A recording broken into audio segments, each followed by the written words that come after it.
Oh boy. It happened. It has finally happened, baby. First of all... Hey. Hey. Let me,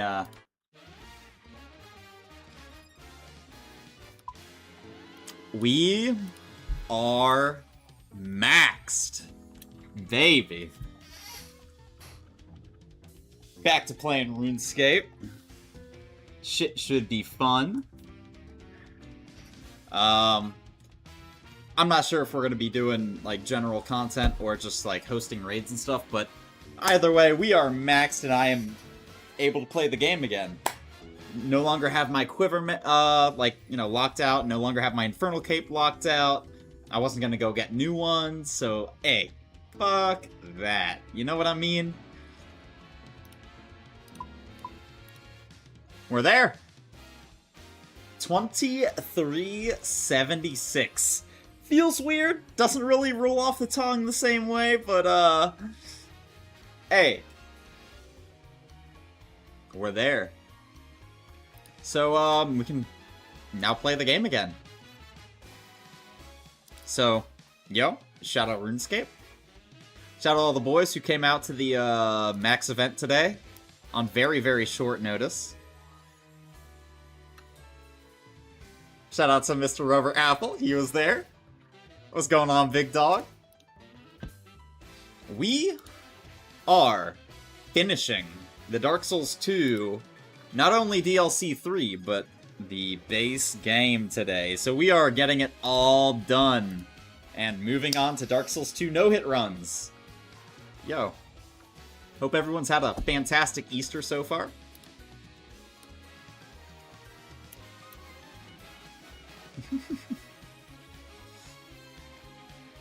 Honestly, sailing wasn't so bad. I mean, it only took me, like, what, 3 weeks since I started playing the game again? And that's, like, mega AFK, so... It wasn't that bad. But, either way... Welcome to the final episode of Dark Souls 2. No upgrades and Covenant of Champions. It's been quite the journey. We knew the base game quite a bit, but the DLCs have been completely blind, and I think that was definitely the way to go about it. I had a great time.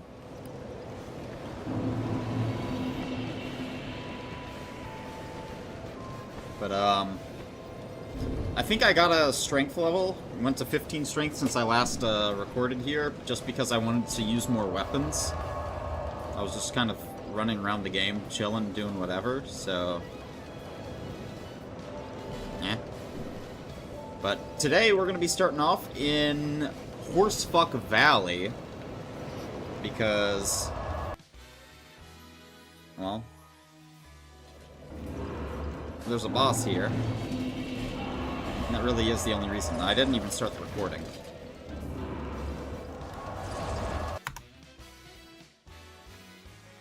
Not that it really even matters. Call that a whoopsie.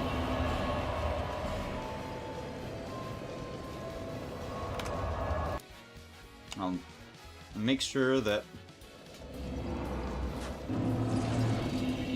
my Spotify audio is low enough.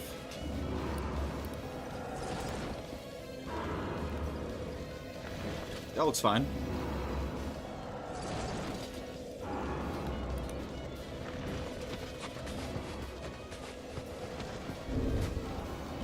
But what isn't fine is the fact that I'm online. We don't want to be online.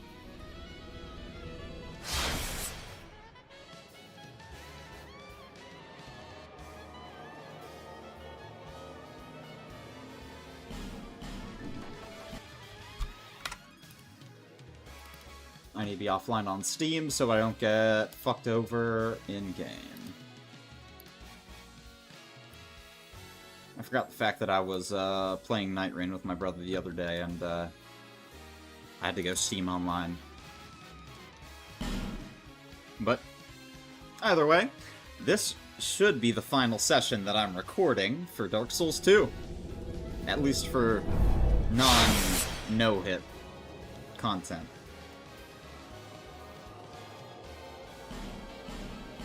So today we're going to go through Horsefuck Valley, as well as the Burnt Ivory King, and then we head out to the Throne Room and finish the game. And that should be it. Should be pretty fun. Minus Horsefuck Valley.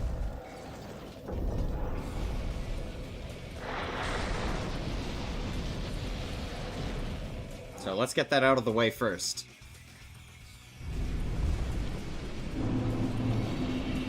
So,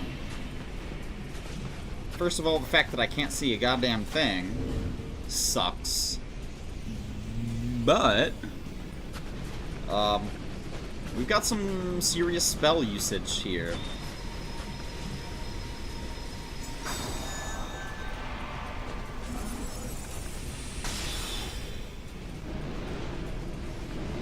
They don't yearn, so whatever on that. Alright.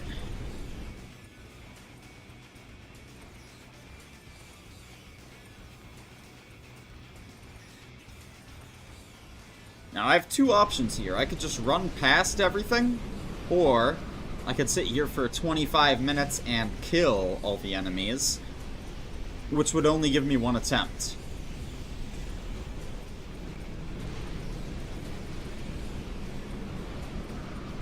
I think I'm gonna run past everything. Thanks for keeping the input there.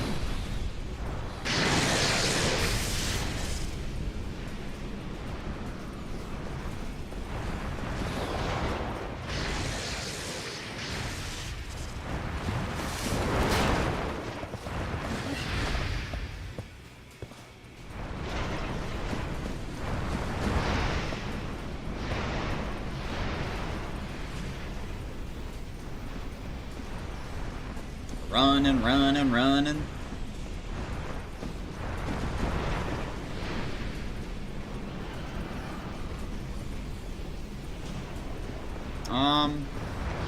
That snow color is different. I saw a line there.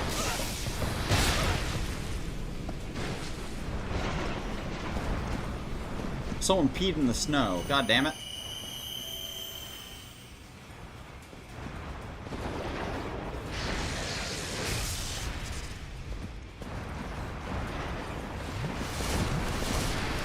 I've explored whatever this is, but it also really doesn't look like there's anything here.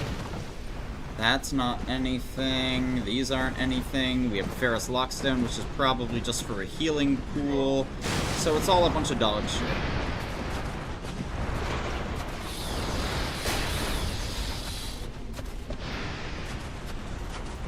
Now I do have to wait for the blizzard to die down here, so I can at least see where the next... There we go. Next ruins is.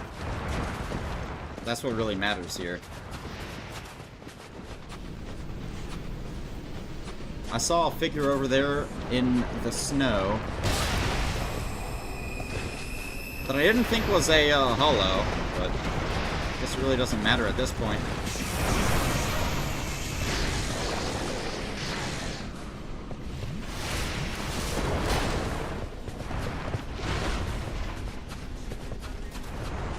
That's the hollow. The guy is over there further to the right. Not that it matters. Yeah, this is a terrible, run-through for this area. Yeah, that guy is just, invader-style enemy.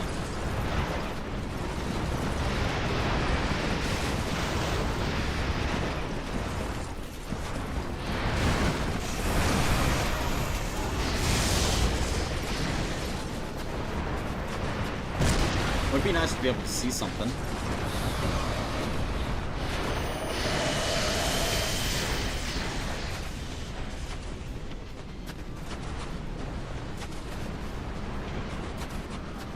Now Be able to see anything, in fact, would be nice.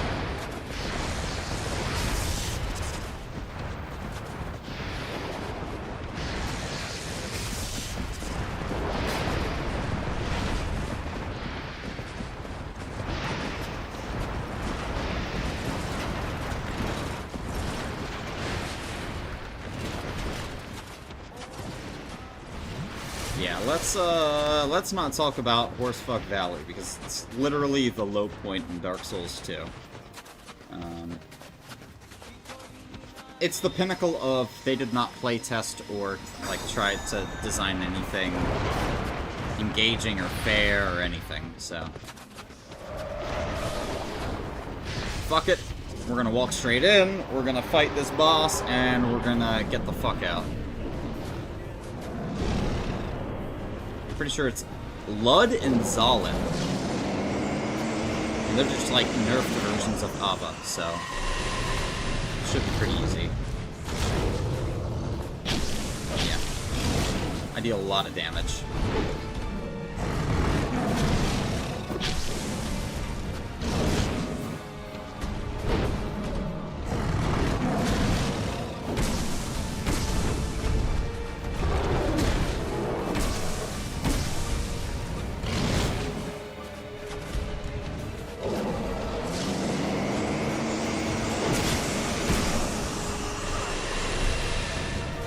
Okay, so I guess that's a ground AoE. Good to know.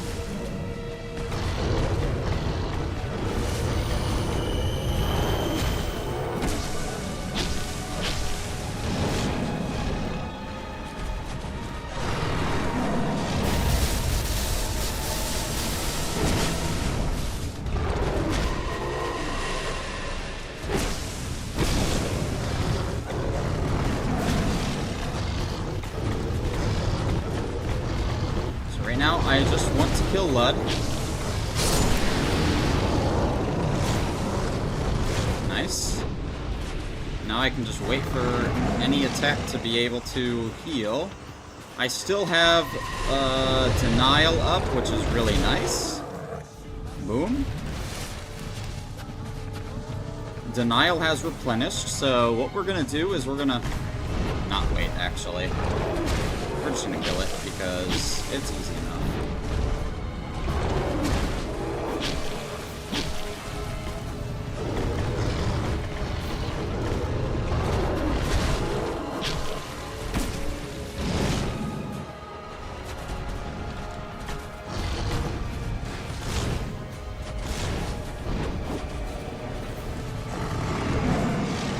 I'm not gonna go for it there. I could've, but whatever.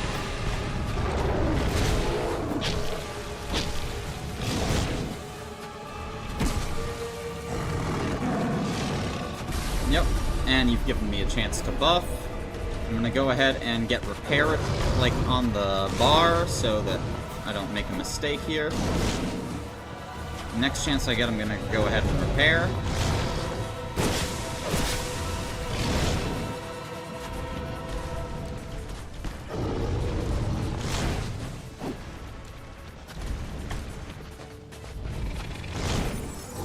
There we go, there's the repair.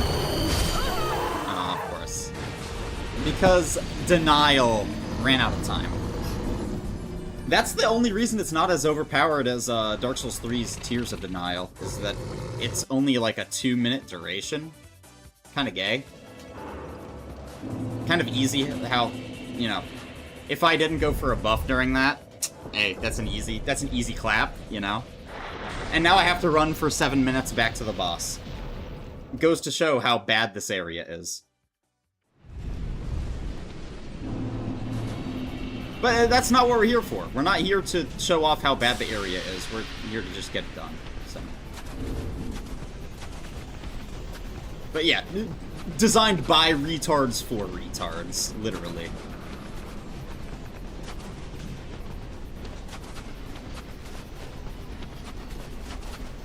Yo, what up, Yusa? Now, any Dark Souls player who has actually played all of the games will say this is the worst area, like, design standpoint of every single Dark Souls game ever. This even outclasses Bed of Chaos in terms of just poor design choice, unfortunately.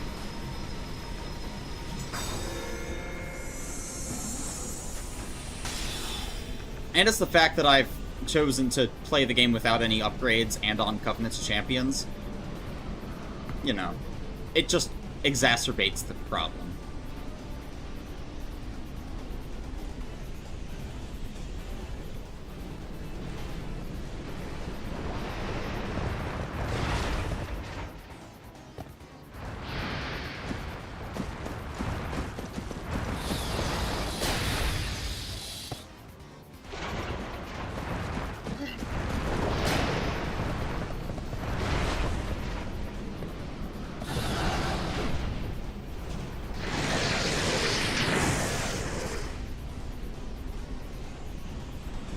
I'm sitting here. I've already had a couple drinks tonight. I'm feeling pretty good. I'm not sober by any means, and, like, it's still this easy. And I'm on no upgrades and Covenant of Champions. Like, literally the hardest first playthrough that anyone's ever done for Dark Souls 2. If it's that easy, I mean, shit.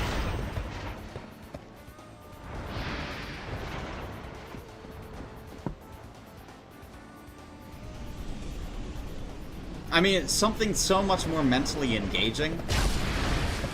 Solo Tob.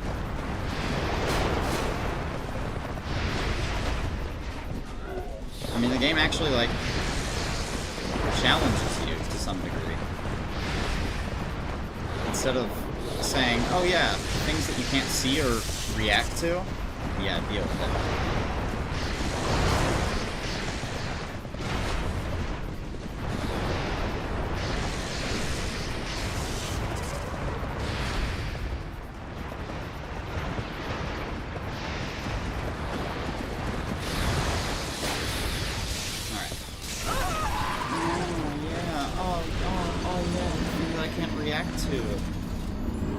You know what I mean?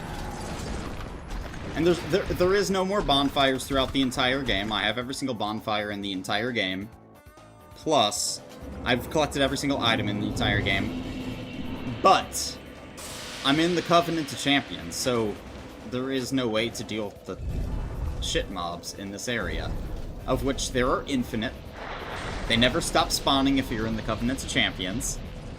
And I don't have any... I can't upgrade my weapons or anything, or use any of the pre-upgraded weapons, which means I deal 0 damage. So I can't deal with them or kill them in a relative time that makes it so that, oh, I don't constantly have 4 enemies chasing me at every single moment of every, you know, turn. None of the other games have this problem. I don't understand why they decided to be mentally retarded with this area. And I already knew this was going to be bad.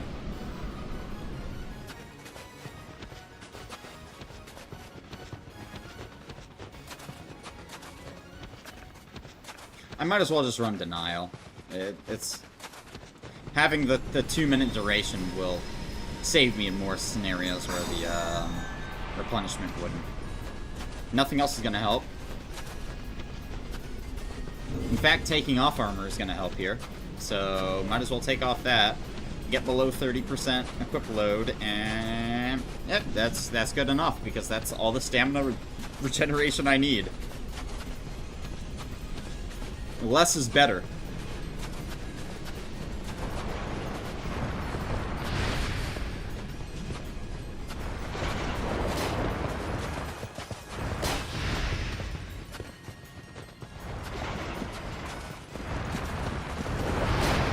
Yeah, they definitely fucked up in terms of, like, designing this area. If only they, playtested it. Which they didn't. I know for a fact they didn't. They didn't have an internal playtest team for Dark Souls 2, and they were only doing internal stuff at that point in time.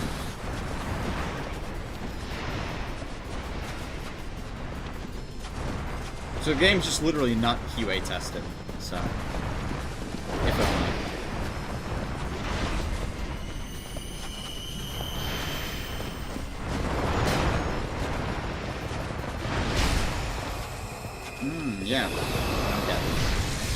Because there's nothing I can do, because, oh, you know, they deal too much damage. Yeah. There's just literally nothing I can do. I know what they do in no-hit runs is they use glitches and stuff, and they use, what's it called? Silver talismans, and make it so nothing aggroes you, but, like, why rely on glitches? I'm a glitchless runner. World record holder for Dark Souls 1, glitchless, no spells, only melee, and no damage. That's me, by the way. I've got a sub 240.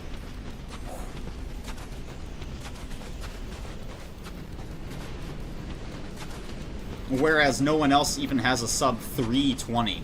Ooh! Ooh! Sorry, I just had to point that out.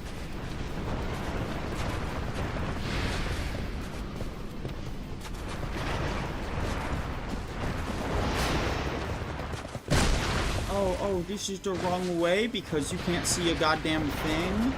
Oh, yeah.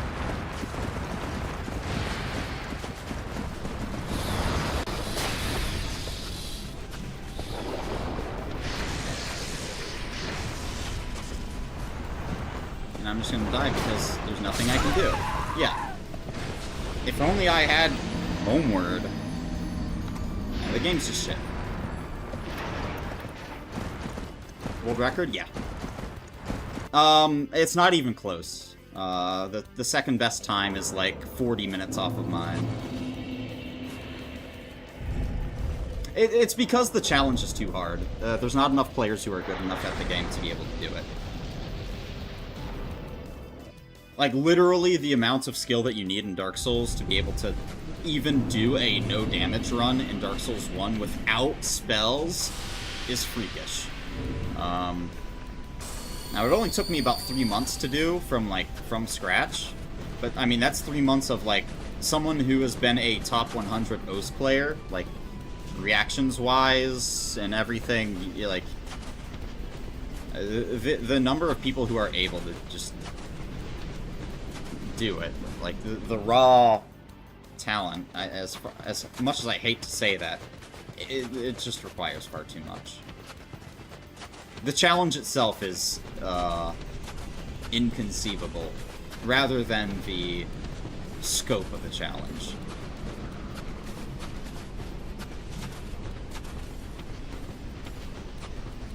Because, like, you could learn all the things that you need for the challenge, but, like, you're gonna feel that RNG comes far too much into the play. Where, like, oh, if a certain enemy does a certain move, like, 3 times in a row, it's gonna put you up against a wall and make it so that you can't dodge the fourth. So you just have to be hyper-conscious of not putting yourself into that position into the first place. So, like, you have to not do DPS for such long periods of time that it feels like it's unfair, because it is. Specifically with, like, Calamite, if he does 2, like, fire attacks in a row, like, 2 aerial fire attacks in a row, you have to just completely cancel DPS for about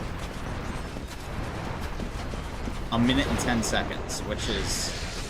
I mean, no speedrunner would ever be willing to sacrifice that level of time, is, like, the bottom line. And it's generally, like, the Dark Souls speedrunners who are going to be able to do the challenge. There's only been a handful of, like, challenge runners who are able to. Oh, yeah, because this, like, literally. Show build real quick. It's not a build. I'm playing the game unupgraded. So it's like, yeah. Unupgraded everything. Why? Because the game's too easy. The game's just too easy as a base.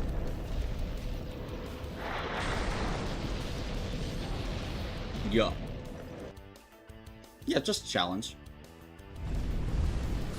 I mean, literally, otherwise I would just, like, wipe the floor with every single mob in the game.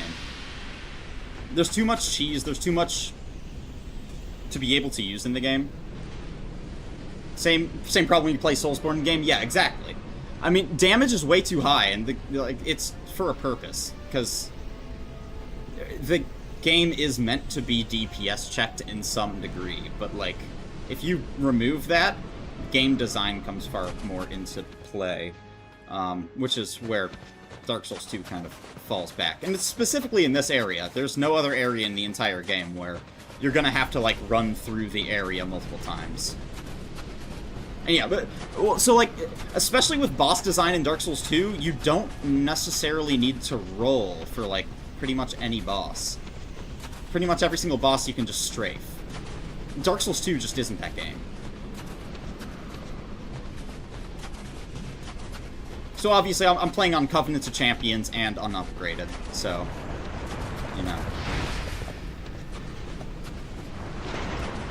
I deal 20% less, everything deals 50% more. I can't play Bloodborne. I don't have a PS4 or PS5, so Bloodborne's off the table. Unfortunately, I've never played it. I've never played Dark Souls 2 either. I played the base game, I played the game back in 2016, and this is my first time playing it since. Why not use a port? Because the game just doesn't play the same.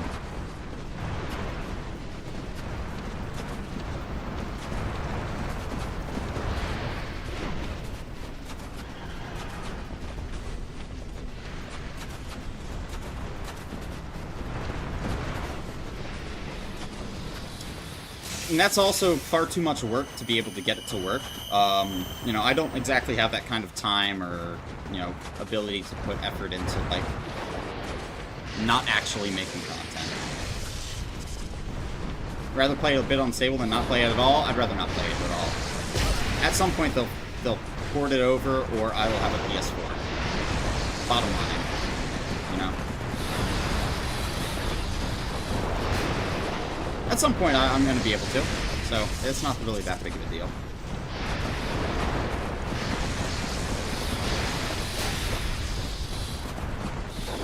Not that hard to port.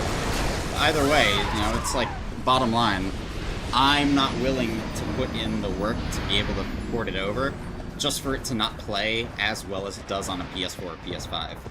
At some point in time, I'm going to have a PS5. You download this or that. Okay. Having to download external programs in the first place on this PC is out of the question for me. I'm not willing to.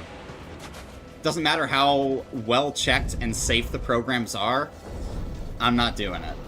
I've already had a PC go borked in the past due to, like, downloading things and running external programs. I'm good, you know?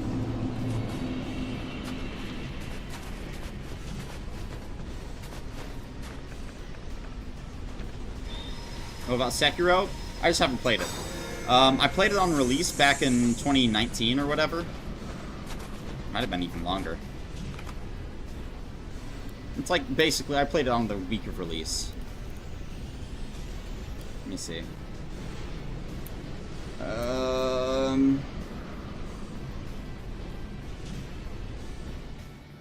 I'm brand new to, like, doing, like, Souls challenges and stuff, but I do hold the world record in Dark Souls 1 for no damage. For no, you know, no spells. Obviously, I find spells to be kind of a cheat in the games. Yeah. Fastest time? Yeah, it's 2 hours and 39 minutes, I think. I think the previous was like 3 hours and 20 minutes. Let me find if I... surely I have the command somewhere here.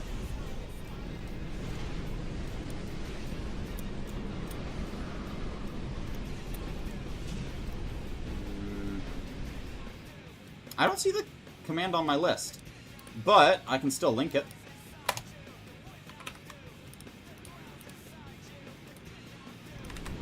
Yeah, Dark Souls 1. You know, remastered, but yeah. No glitches, no, like, spells, and then, obviously no damage is, like, the biggest part of it. No hit, plus no staggers, plus no statuses, plus no damage. Like, absolutely no nothing. So you can't use RTSR, you can't do anything.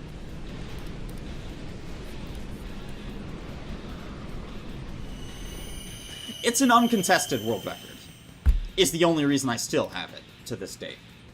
If there was anyone of, like, the speedrun or challenge run community who actually wanted to take it, they could easily take it, because the run is good, but it's not that good, you know what I mean? It's not, like, perfect.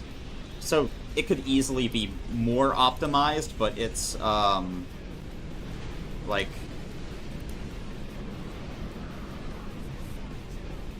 It's a goddamn good run, you know...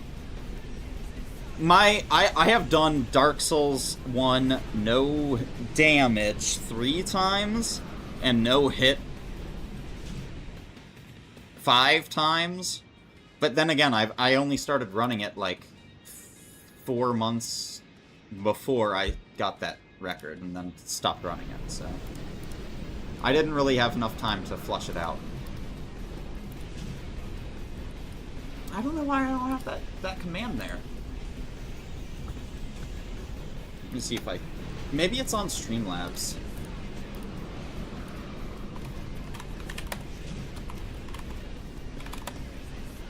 I don't know. Damage less? I don't know. I have no clue what my command is. What about Elden Ring? I have only played Elden Ring once. Again, not again, but, to explain, I'm an MMO player. I come from a RuneScape background, so I've basically put the last 7 of 10 years of my life into RuneScape and stuff. You know, and other general MMOs, but I grew up on the Souls games, but didn't really get into the Souls games until, like, 2014 or 2015. Kinda old for a 10-year-old? No, man, I swear. I swear. I'm 10. Trust me. Just my word for it.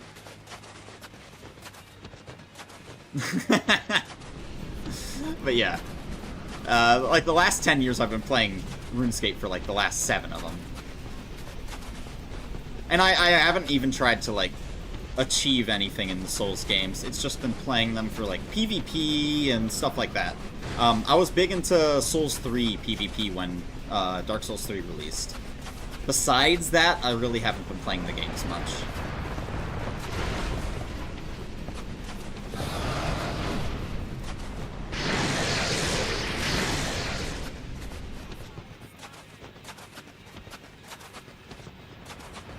Do I want to play PvP games? No, I actually hate them.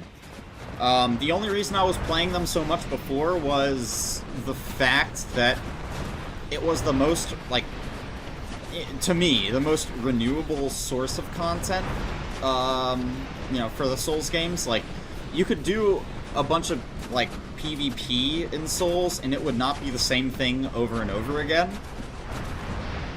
But by the same token, challenge runs are kind of the same thing. You know, you can play a bunch of the Souls games and reuse the content, but it's not going to be the same thing every single time. So I've transitioned from PvP to challenge content at this point. I used to really like the, like, whole mind game standpoint for, you know, Souls PvP. A lot of it is like playing chess for a lack of, like, you know, better explanation. But I feel like the challenge run kind of perspective does the same thing for me.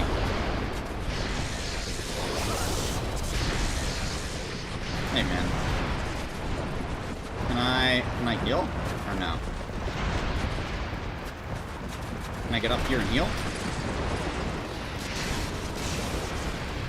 Hey!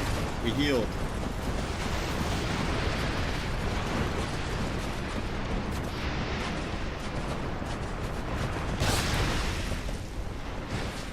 I hate when they put that TV.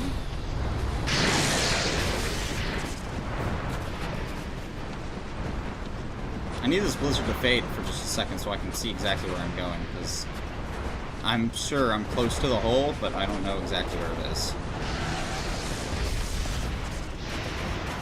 There it is. Boom.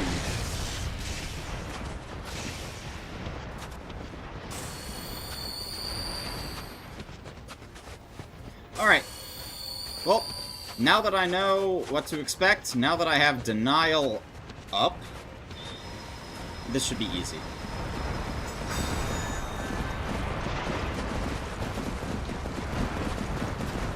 Oh, maybe not. Because they're gonna just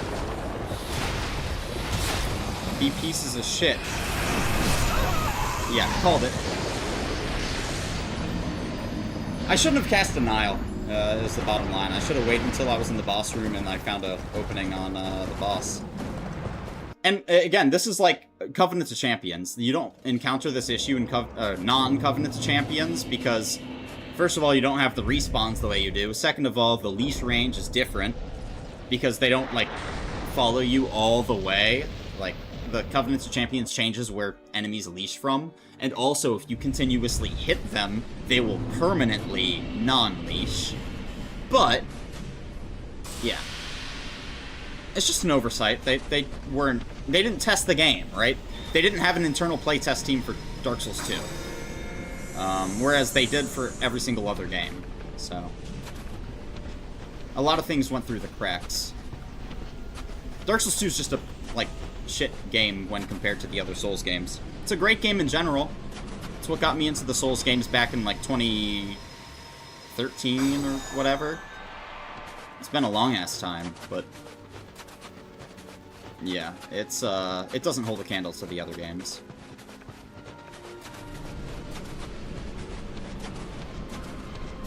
The PvP's okay, because, you know, you don't have the same issues with latency. Just being able to, like, lag stab and stuff like that, but it doesn't hold a candle. What's Denial? It's Tears of Denial. I'm not sure if you're familiar with Tears of Denial from Dark Souls 3. That is how I know it. But, it's also not as overpowered. So basically what will happen is once you reach 0 HP, it'll put you at 1. Only once. So, you know, basically save yourself from a one-shot situation once. But Denial in Dark Souls 2 has a duration. So it only lasts for 2 minutes.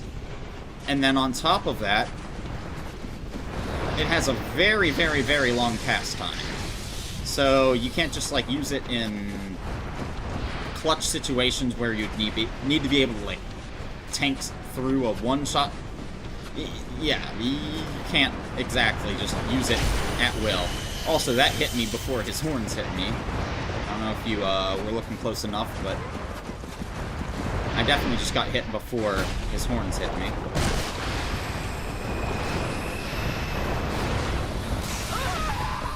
Again, yeah. I think he can stomp the ground and deal damage with the stomp, and it stuns me. Because I don't have any poise.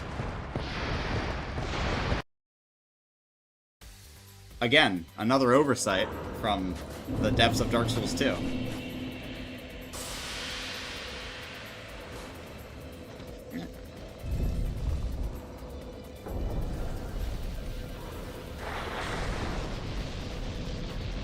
This type of thing was so refreshing, playing Elden Ring, having a steed.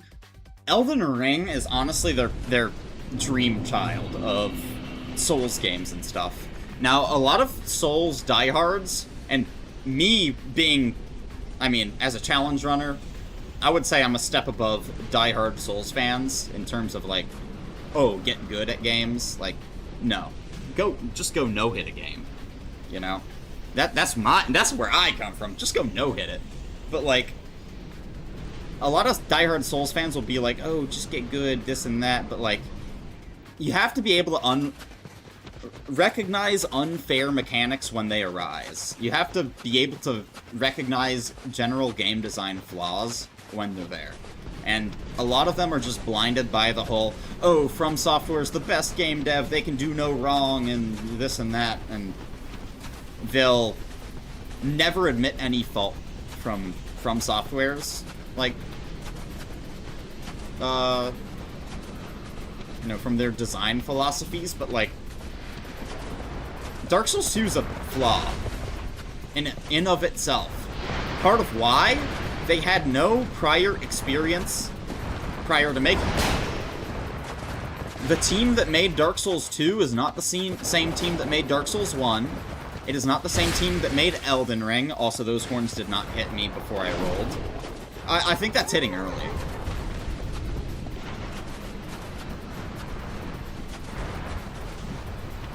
I just need to roll a little bit sooner for that.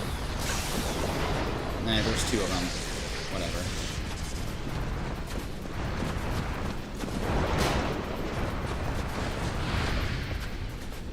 Yeah, rolling early is definitely the way.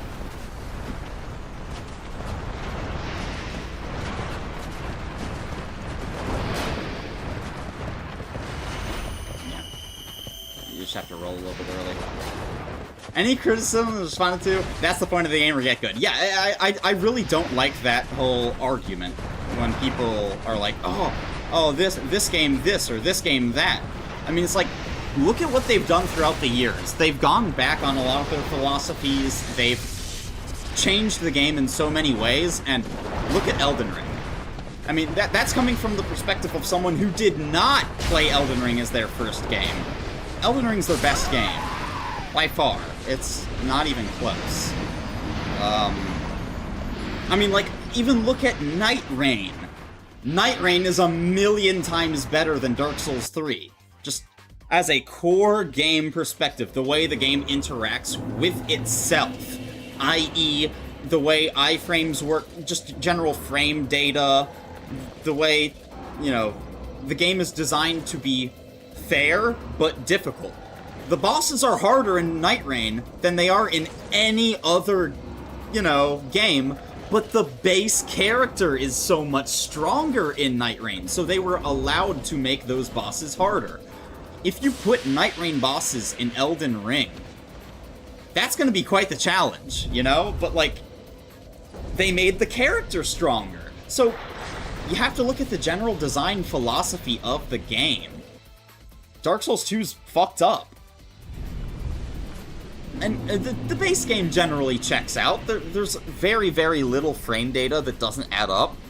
Like, there's certain attacks that are AoEs that you can strafe, but not roll through, which is strange. It just doesn't make sense. It's because there's an oversight on where the AoE starts and ends, side to side-wise, whereas front to back, it will extend nearly infinitely. There's a lot of issues like that. And most of those issues come in the earlier games, because they weren't able to test that kind of stuff.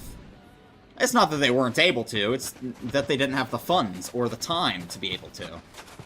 Whereas on Dark Souls 3, Elden Ring, you know, any of their more modern games, they had public playtests for the most part. Public playtests will get you the most bang for your buck, especially in terms of time, because you're going to have the most number of people trying it and giving you feedback. So, you know, having internal playtests, again, it's why they moved away from it, you know? It's why they do public playtests now, and no longer have an internal playtest team. I mean, they care about their games. It's not like they can just go back and change it for Dark Souls 2. I get that, you know? They can't just, like, go back after the fact and patch everything years and years later. So, I mean, learn from your mistakes, which they did. You know, I think they do a great job. They're a game developer who actually cares about their games.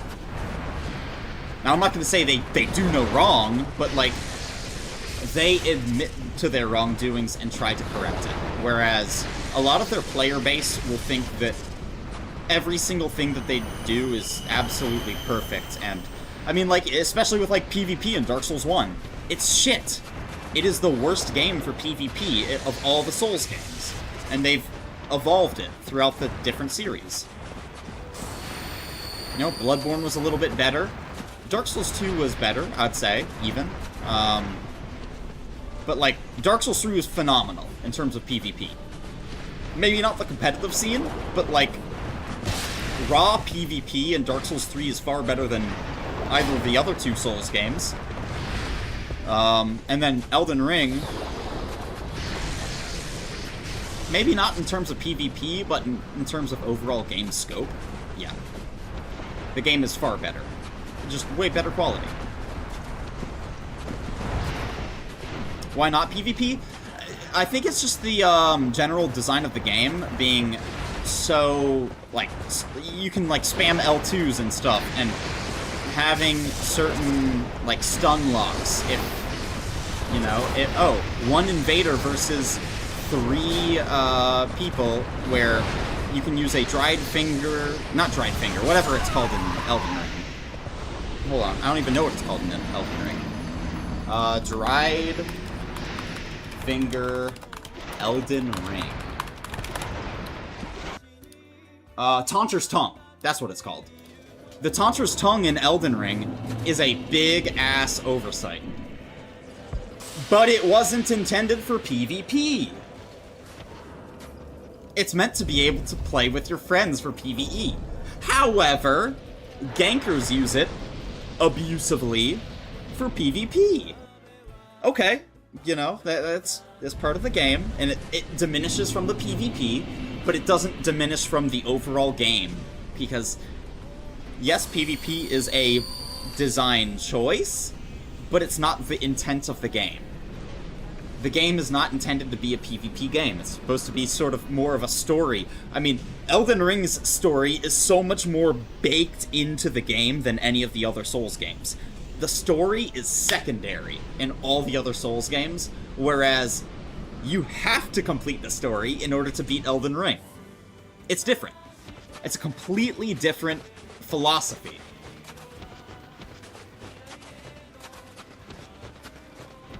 Now, for better or worse, you know, I mean, the game plays better. So, you can deal with a lot more of those issues from a invader perspective. You know, like, invaders are stronger as well in Elden Ring than they are in Dark Souls 3. However, the you know, the host is also stronger and has this access to the same means that an invader would. So, it more or less is a knowledge check. If you have already had the prior knowledge for PvP, certain weapon move sets or anything, you're going to be slightly advantaged in Elden Ring for PvP. And a lot of people abuse that and end up doing ganking with Taunter's Tongue, turning off Taunter's Tongue once you have one invader so that they can't have a second invader, and then it's a 3v1 situation where you're just sitting there spamming on the invader. They can't do anything to, you know, counter play it. And that's bad, because, you know, there's supposed to be some form of counterplay. But if there's too much, like, if there's 2 spell spammers in a team in Elden Ring, and then one person playing really aggressive up front, there is nothing you can do against that 3-man team as one invader. You have to either wait for a second invader, because Taunter's Tongue is the only way you can get 3 people in your game like that, or they have abused Taunter's Tongue and turned it off after they summoned in the 3rd person and you get one invader. So, you know, you have no recourse. That's abuse at that point, right? I definitely went the wrong way here. I need this blizzard to stop so I can see things.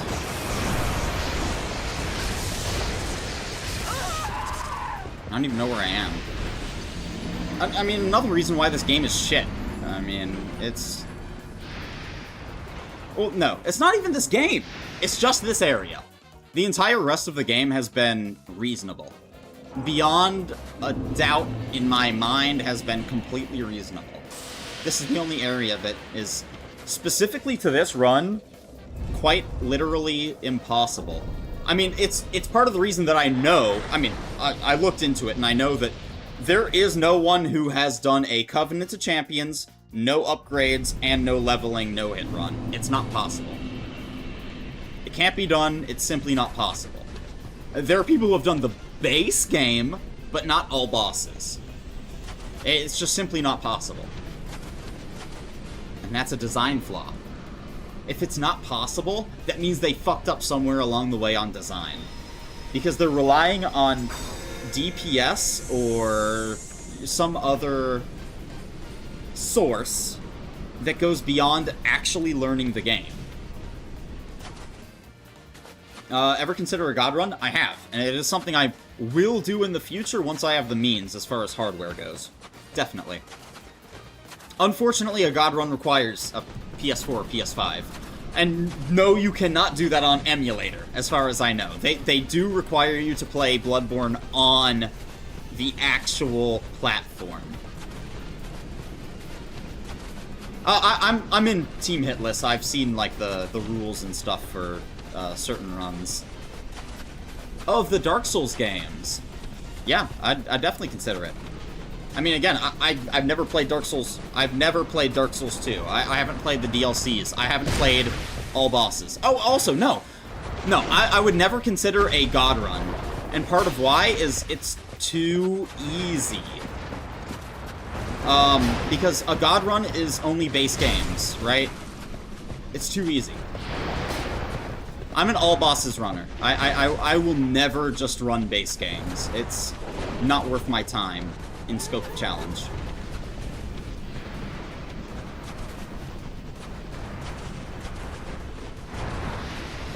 Now, yes, I will definitely do a all bosses God Run at some point, but not just base games. Not God Run in the traditional sense of the term. Not consecutively? Definitely consecutively. I will be doing that.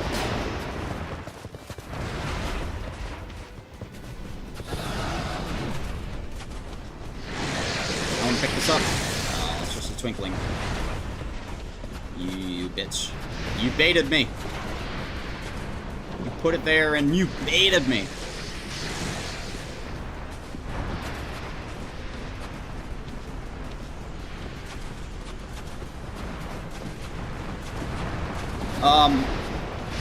I probably will not do a, like, soul level 1 God Run.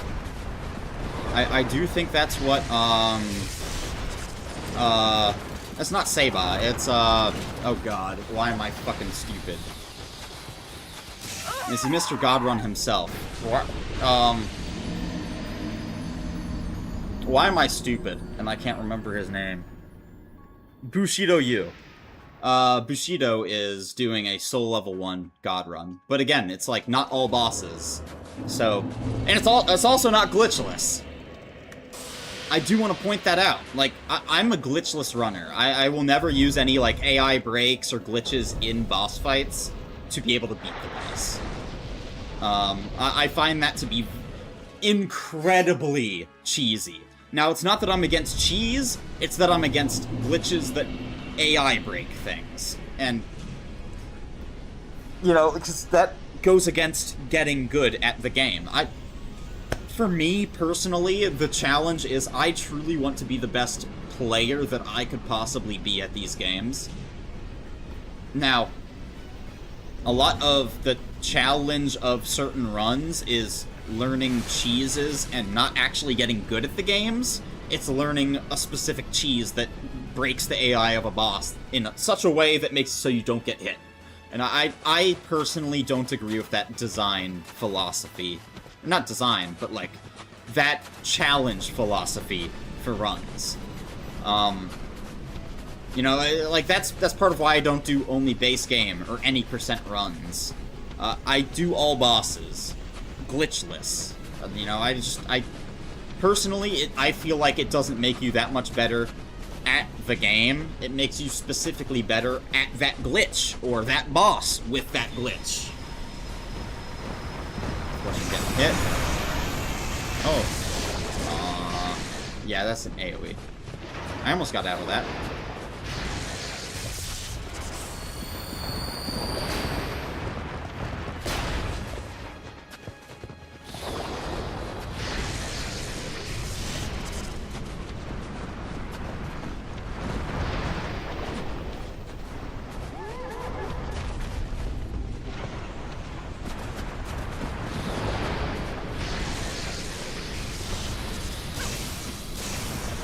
So I have 3 horses on me. I mean, maybe that's part of the issue as to why this is so dumb.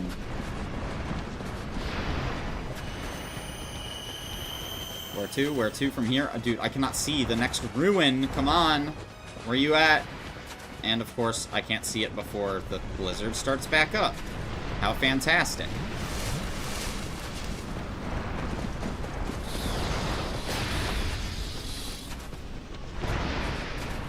We're going to try our best here to be smart instead of just running through. I've only been running through for the last, like, what, 10, 15 minutes here?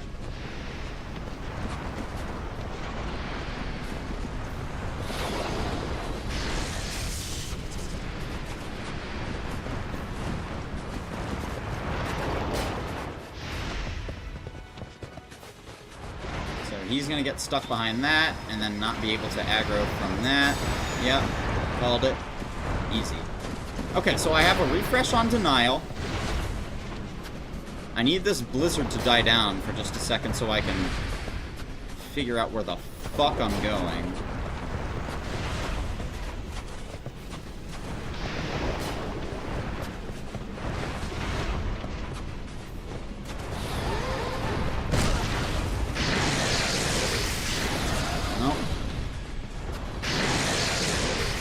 Fuck where you're going.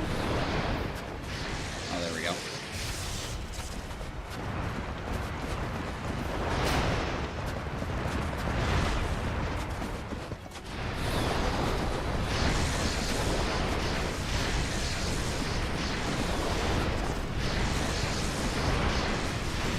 Yeah, there's 3 behind me. God damn it.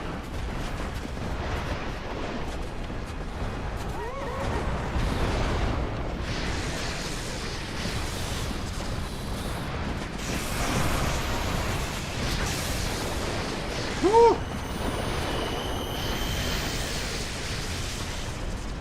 Let me just, like, sprint sideways or something. There's Denial. There's all 3 of these. Let me see if I can't break line of sight for just a moment so I can have, you know, heal or Denial back up or something. No. Of course not. And the answer is no, you can't just kill these, because they infinitely respawn in the Covenant's champions. They never stop respawning. Oversight? Maybe. I think the oversight is that they never expected someone to play through the game without any upgrades and in the Covenant of Champions. Should you play Dark Souls 2? I'd say it's worth a play. Don't do this. You know? Played all the other games but Sekiro.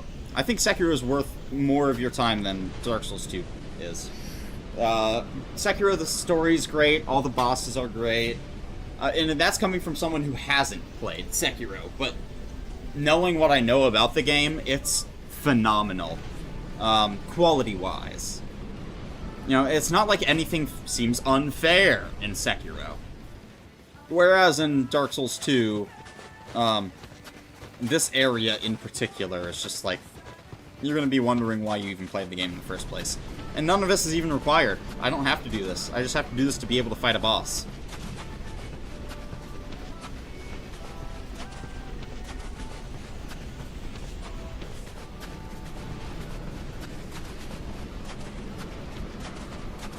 No, none of this is required. I don't even have to be in this DLC to beat the game.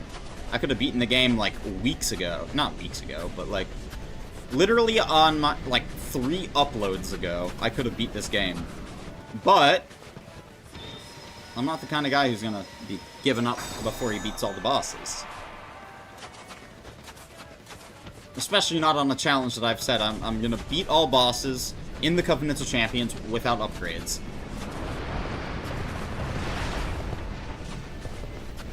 But the challenge is not the bosses, because the bosses are all easy in Dark Souls 2. I hate to say it, but they are.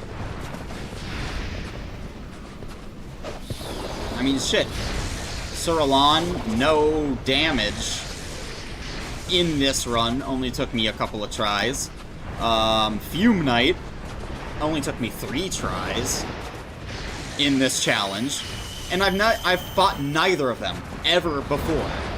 The bosses are just too easy in Dark Souls 2. It's not about the bosses being hard, it's about the game being shit. And what I mean by that is the general movement is shit. It's momentum-based, as well as... Of course, I'm sitting here talking, I'm not paying attention. Your attacks are momentum-based. So, you can't, like, attack in one direction and then change directions at some point. You have to, like, slowly change directions. Oh, yeah, because there's fucking 4 horses on me. Let me exactly show what I mean by that. But, like, the attacks are momentum-based.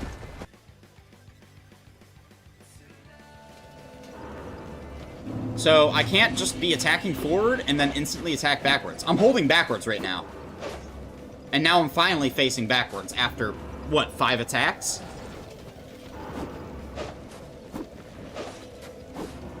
Sorry, 6 attacks. And same thing with the movement in the game. It's momentum-based. You can't, like, exactly change directions the way you would be able to in every... It wouldn't be such a complaint if it wasn't in Dark Souls 1. But every single other game, including Dark Souls 1, plays the same way. Dark Souls 2 is the outlier.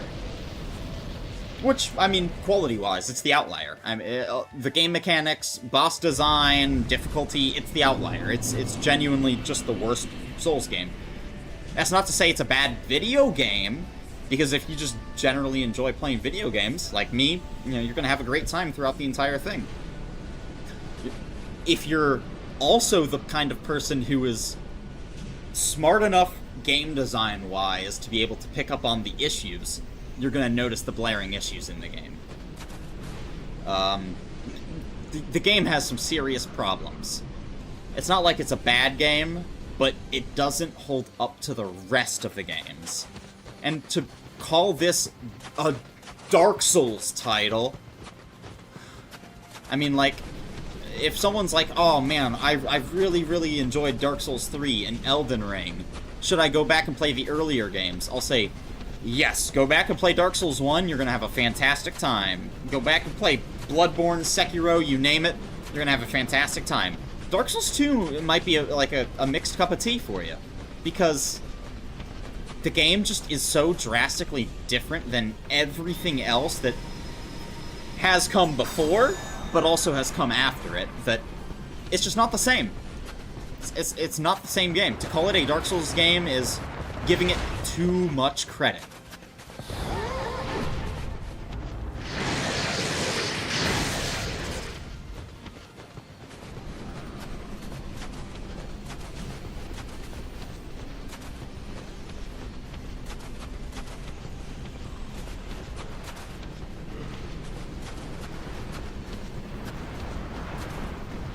Watch, I'll bet you, I killed this boss on the second try. The only reason I didn't first try this boss is because I went for a weapon buff, when I shouldn't have. I was banking on my denial, saving me on the weapon buff, because I knew the boss was going to hit me, but I thought my denial was still up, but it had just been 2 minutes. It's been the only time I've tried this boss. I have not gotten to try this boss, aside from it.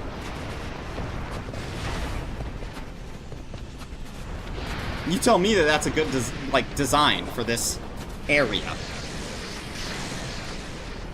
I mean, I'll let you argue it, but, you know.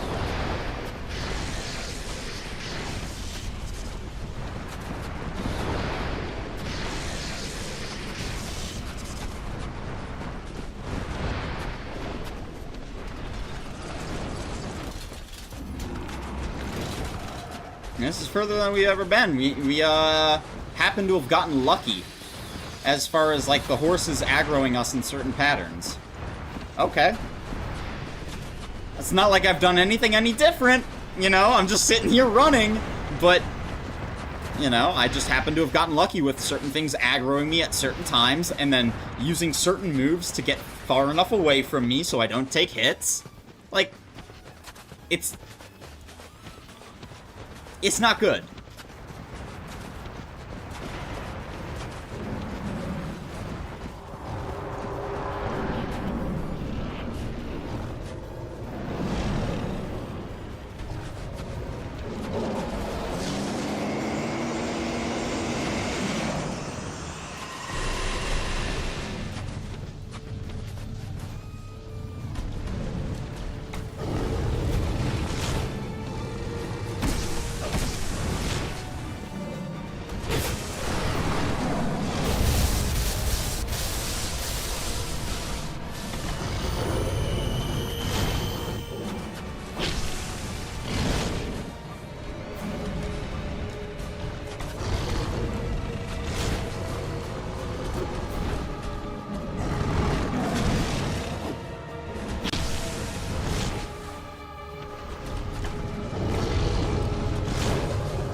Like, you tell me that this looks like a hard boss. The only time I've been hit now is when I literally wasn't even looking at my screen.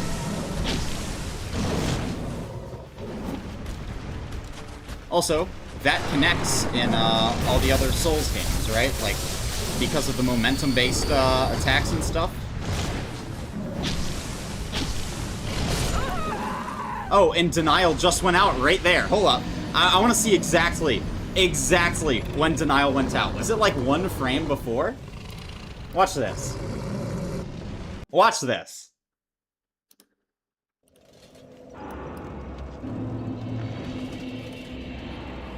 Holy moly.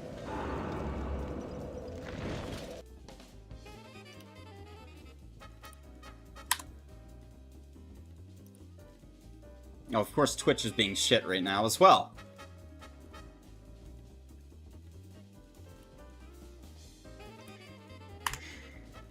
Yeah, Twitch has been having issues lately.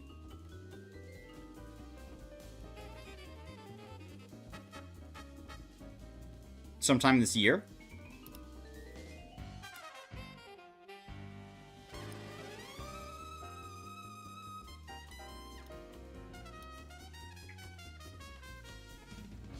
Sometime this year?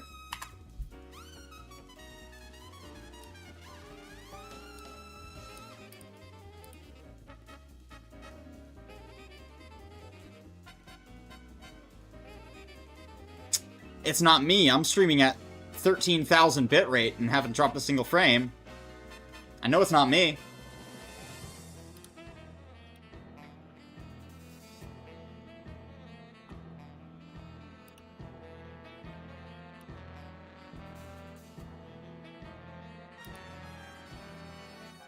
Oh!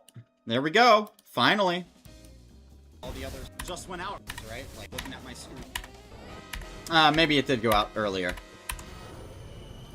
Yeah. See, there's Denial. Yeah, it went out right there. That was when I... Right there. It was probably like 30 seconds earlier. But yeah, still. Tears of Denial, though, doesn't have that issue. Go figure. And taking nearly twice as much damage is a Covenant of Champions thing. If I'm not into Covenant of Champions, I survive that. Very, very easily. You know, like, yeah. Also, I'm not, letting myself level past certain points and, you know. Because I'm really just trying to use items. I'm not trying to become powerful. And that is a conscious decision that I'm not letting myself become powerful. But, like, literally, I don't be in the Covenant of Champions. This is easy. I first try. Like, the entire area probably know it.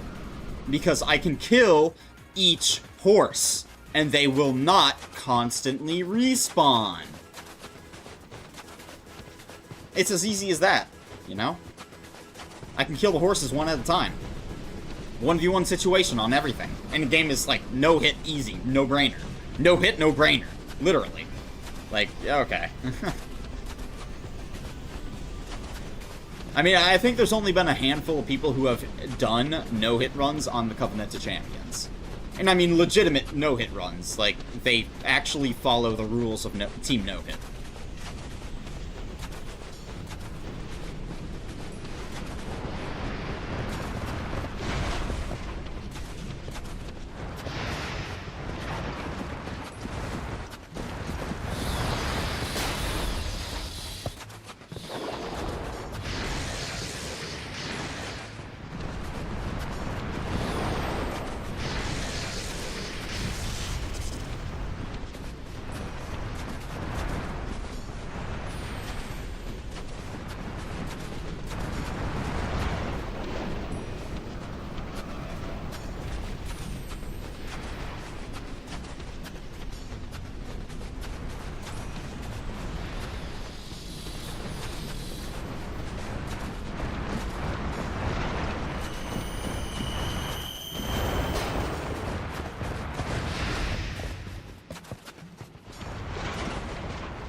Well,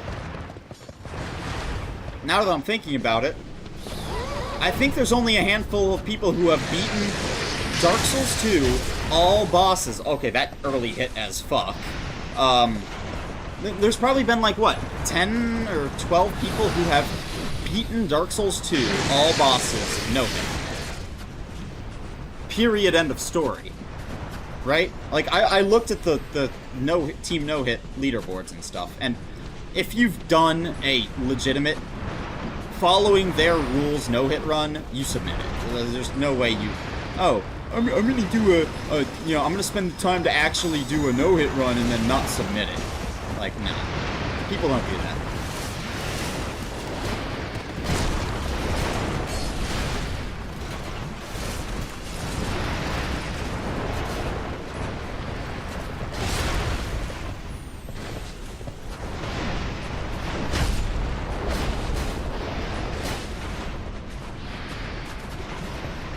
Can I have this blizzard, you know, drop off for a second? Please? Please? Down here. Sweet mother of God, dude.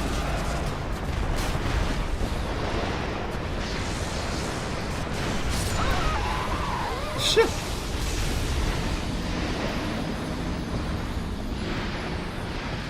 I mean, it's just like RNG. Oh, do enough horses spawn in the time that you're running from point A to point B? Because their spawn frequency is RNG.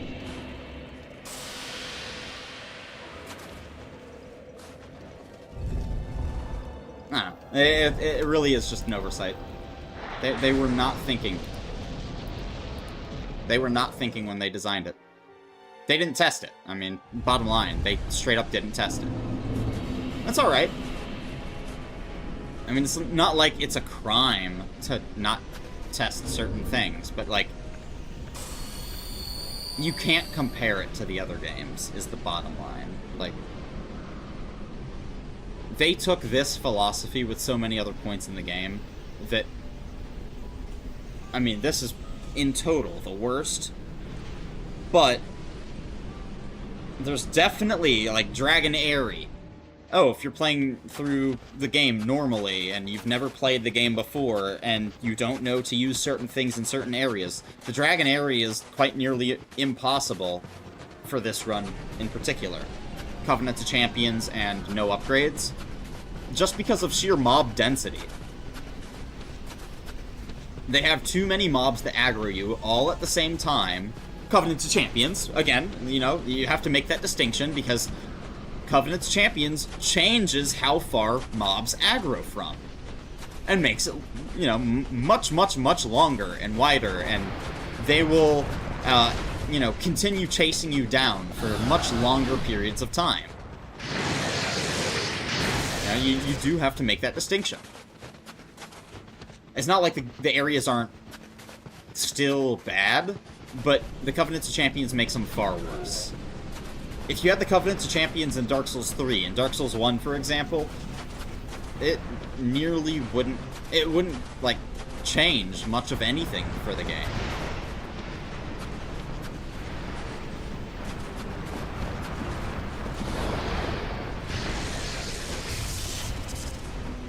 I'll strafe that, but okay.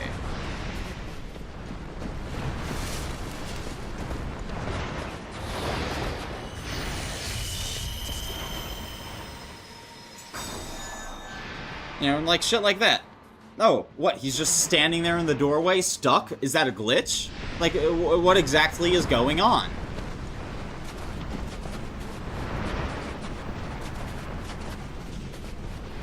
There's no explanation for so many things that happen in Dark Souls 2, because there legitimately is no reason for certain things to be happening.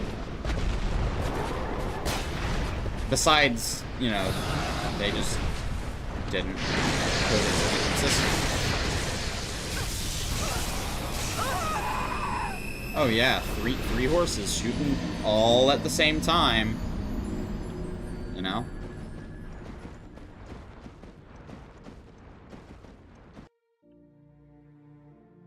They just didn't test. Simple as that.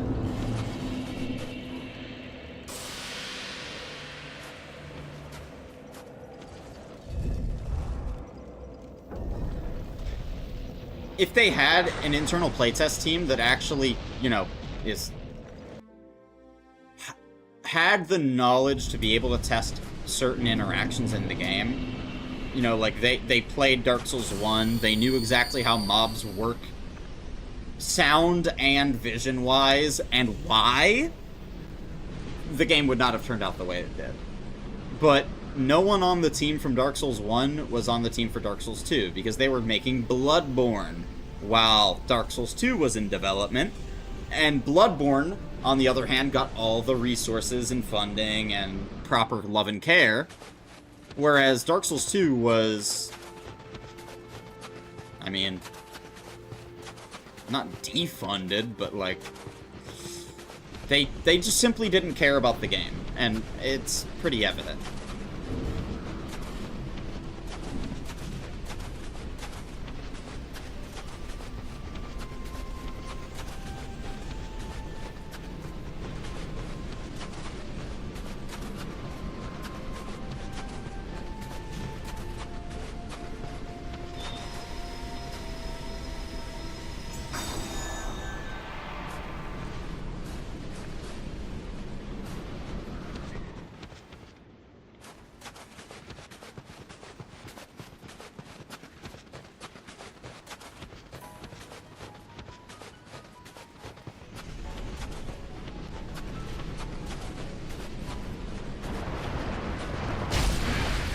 Why does that early hit? Again, like, so much of the frame data just doesn't make sense in Dark Souls 2. I'm rolling pretty well before he hits me, but his hitbox is so much further out than his horns are, and, like, when he's dashing. Why? Oh, did they just not test it? You know, like, it's kind of crazy. And the answer is no, they didn't. They didn't test it. It's alright.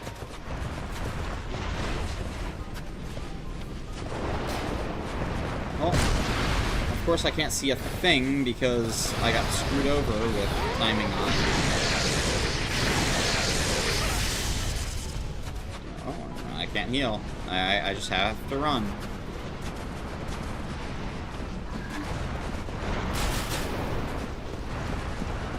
Be nice to, you know,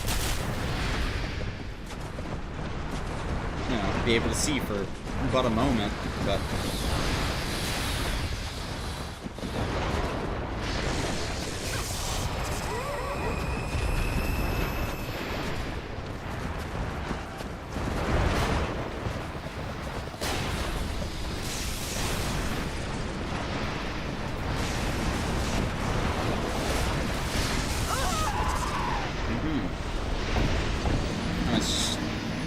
And that goes through a wall, by the way. That was a wall right there that just went through, just judging by the angle on it. Oh. Hold on. I guess I can show you this. Because they don't have proper collision in this DLC in particular. It seems like every other DLC was correct in terms of, like, collision and, like, projectiles and stuff. But specifically with this DLC, and I can give you a very, very, very prime example. With this mob over here, he will aggro from a very strange place, and then shoot a projectile straight through the ground. Let me kill this guy first, I guess. So I don't get, like, third-partied.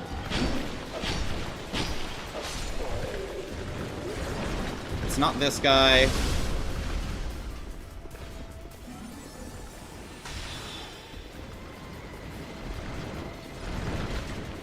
It's this guy down here. He'll shoot a projectile at me from down here. Okay, can you shoot that? Can you shoot that? Damn. I needed him to shoot the projectile from down there, but it goes straight through the wall here. It goes straight through it and will be able to go through terrain. Oh, because that makes sense in some world.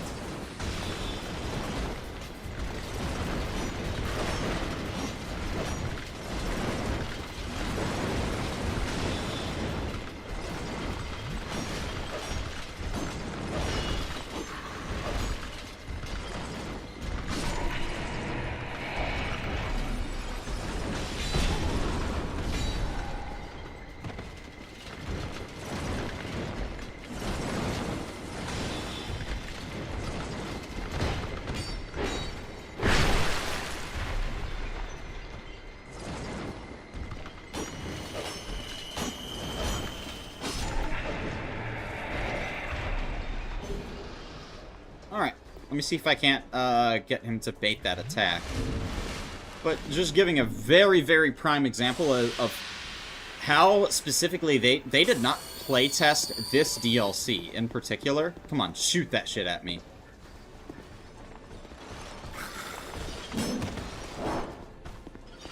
Nope. Pussy boy doesn't want to shoot it.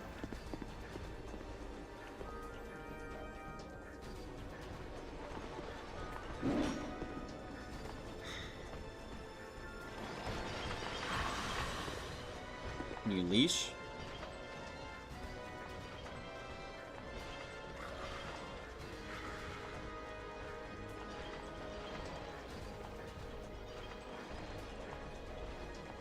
Nice. And again, it's a Covenant to Champions issue, because Covenant to Champions makes things aggro further and longer. So it'll just take longer for them to go back to normal. There we go.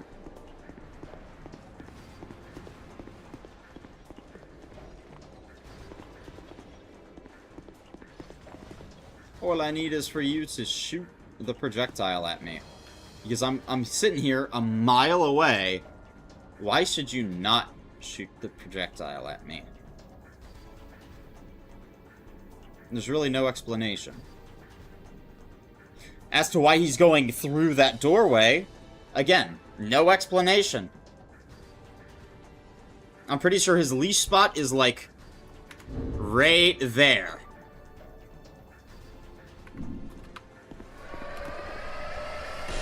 Straight through the wall, by the way. Straight through the ground. Proving my point. Just had to do that, by the way.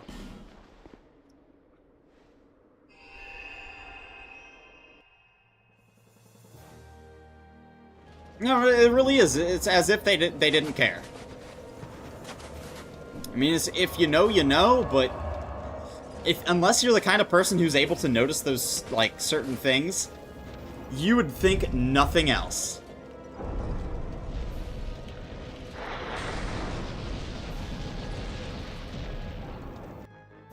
Oh, shit. Got an air raid, dude. You hope everything's alright. Goddamn.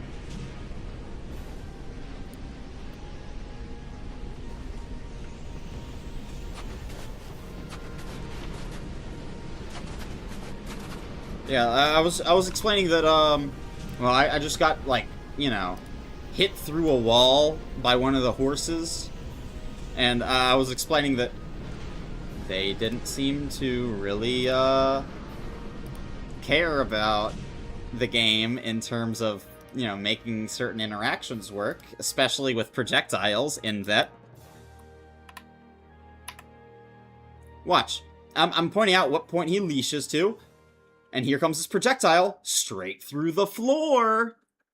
Straight through the floor! Straight through the walls! You know, like... And it's only some! It's only some walls, and some floors. It's not all of them.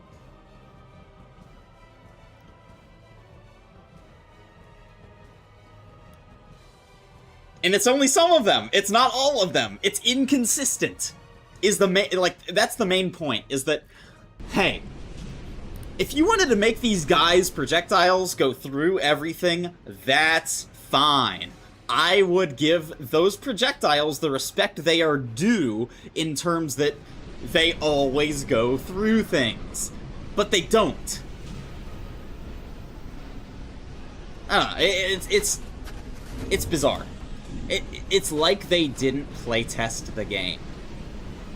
It's like, that's me, from me coming from a, like, you know, game design perspective. You know, I've been, you know, I've QA tested quite a few games, and I've had a lot of testing and testing knowledge and experience with games in general. For certain pieces of code to not interact with each other, to not put a general code statement there for, like, projectiles, for instance. That's just fucking bizarre. And as to why I think they do that, at least for me, I think it's because if a certain enemy is in the way of the projectile, they want the projectile to go through the enemy. So that if you have, like, 2 enemies in a row, the projectile does not get blocked by the second enemy. Now, that sort of works in a lot of instances, but it breaks the game in other instances, like that. And you need to just have a general blanket... Either... Oh, hold on. Oh, yeah,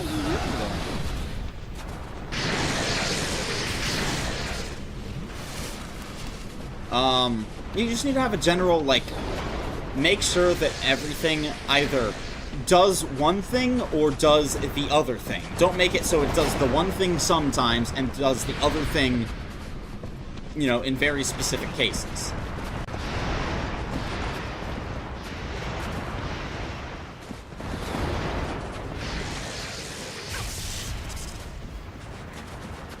I shouldn't have turned there. I tried to roll while I was turning, and the game drops your inputs if you're, like, mid-turn while you try to roll, or you're, like... The game will eat your inputs in very, very dumb circumstances. Another reason why Dark Souls 2 is just fucking god-awful.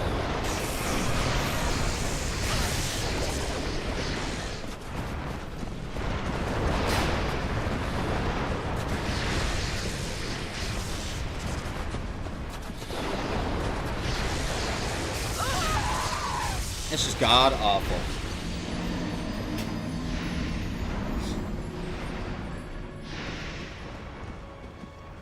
And I mean, again, I don't mean it's bad in terms of a game.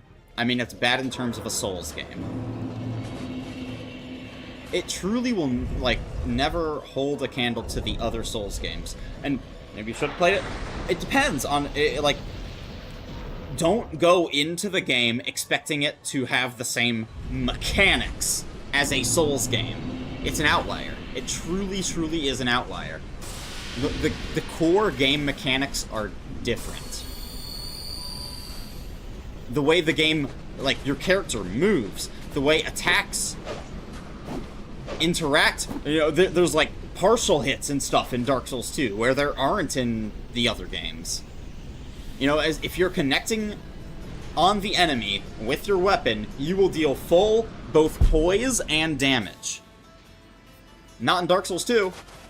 You have to, like, make connection with the fucking hilt of your weapon. With your hand, basically, in order to get full poise damage and damage on the enemy. Like, there's so many things that go into it. And if you're going into the game thinking that it's going to be the same thing as any other Souls game, it's going to be a terrible experience.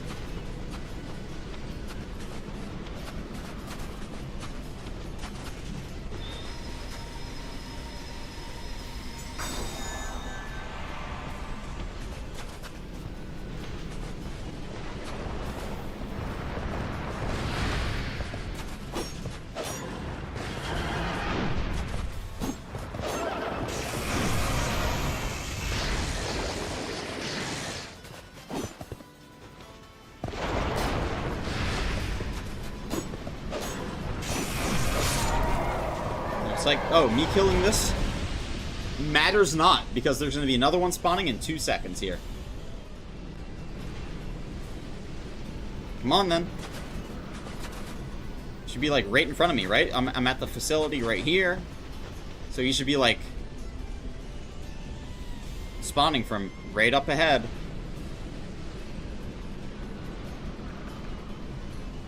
Do I get a chance to use my weapon buff?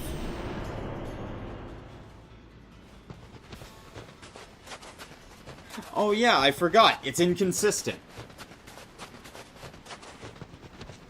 Right? Like, that's the main issue. It's not consistent.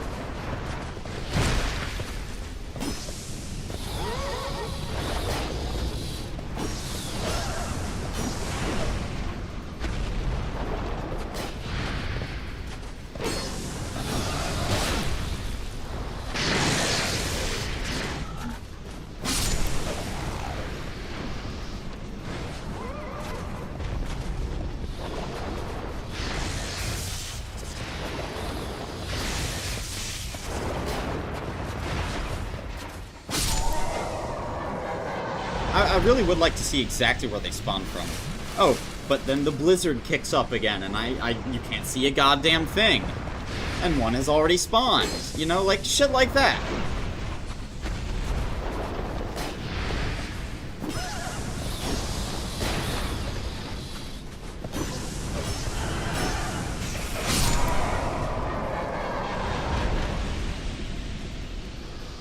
It's not like killing them's an issue. What should you expect when going into DS2?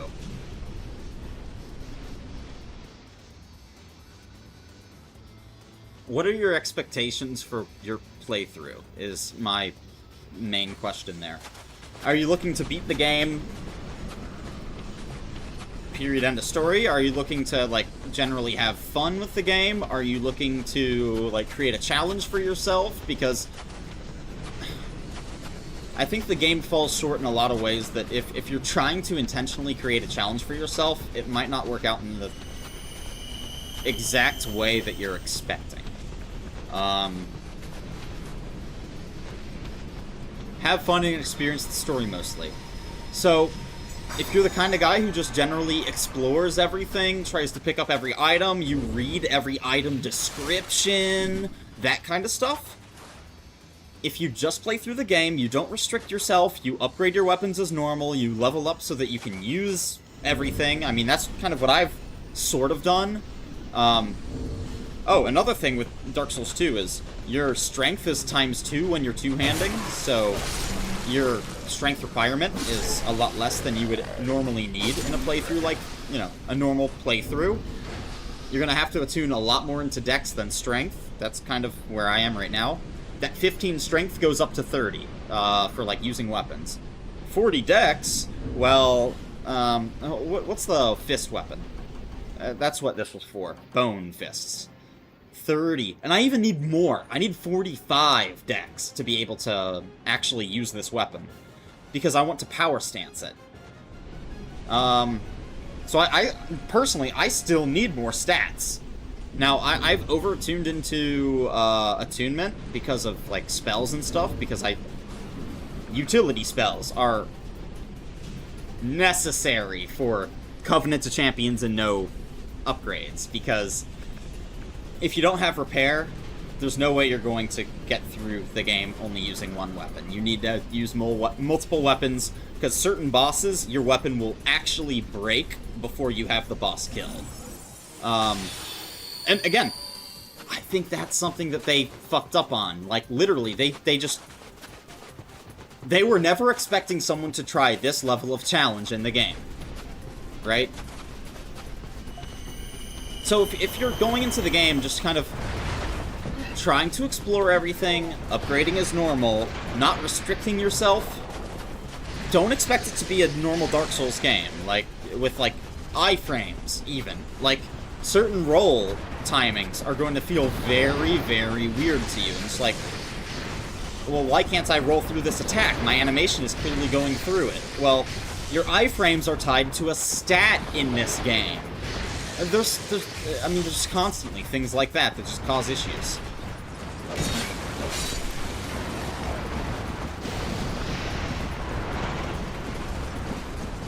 Adaptability stat? Yep. So, adaptability and attunement go into your agility. Your agility is what governs your iframes.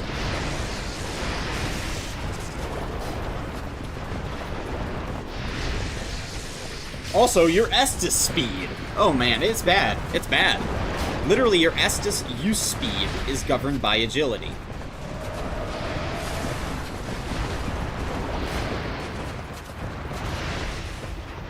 Where is the hole?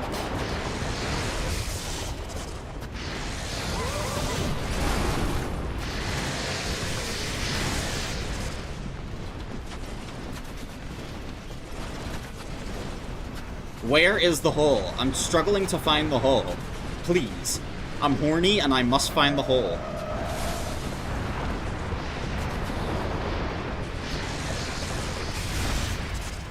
At least move while drinking? No.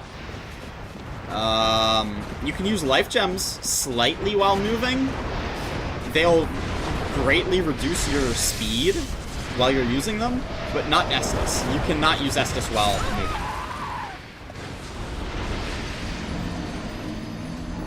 So yeah, it's like, literally, there's so many issues with the game. As a Souls game, you know, again, you do have to make that distinction. If you've never played a Souls game before and you have nothing to compare it to, it's like, whatever. You would never think anything different of it. Is the story worth it? The story is very hidden. I don't think the story's, bad, like the general progression of the game. I'd say you're following more of the Emerald Herald story and stuff than anything, but, like, the biggest thing with the story in all of the Souls games is it's optional. Whereas in Elden Ring and kind of Bloodborne, definitely Sekiro, you kind of have to follow the story in order to beat the game. Not really in Dark Souls 2. You could actually skip, like, 90%. You could skip all but one of the major bosses. Like, literally, the Lord Souls. The ones that you need to beat Dark Souls 1. You could skip all but one of them. And actually, you could skip all of them. Well, who am I kidding? You can skip all of them. It's a soul memory thing. You just need 1 million soul memory to beat the game. Literally, there is so many issues with the game. You can completely ignore the story as a whole. It's completely optional. Sounds a lot like the new Armored Core games. They're bad as Armored Core games, but not generally. I couldn't speak on that, personally. I played a lot of... I think it was Armored Core 3 and 4. But I only played them PvP, Assassin's Creed. My apologies. I was saying, like, I've played Armored Core, like, the older games, but only, like, the versus modes. Like, just playing it with, like, my brother, or, like, playing with, like, friends at their houses. I've never played through the story of any of those games. Very similarly, I've never played any of the Assassin's Creed games, so... Personally, I I cannot speak on any of that, so I'm just completely inexperienced in that regard. But yo, Mr. Cross, thank you very much, Chief. We got it, man. We got it. We got the accounts back. It was a battle well worth the month-long struggle that it took.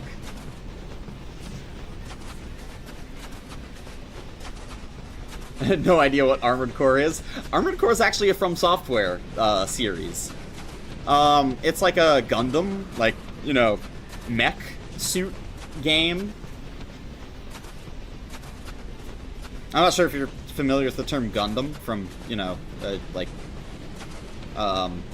anime genres and stuff, but that's kind of what it follows.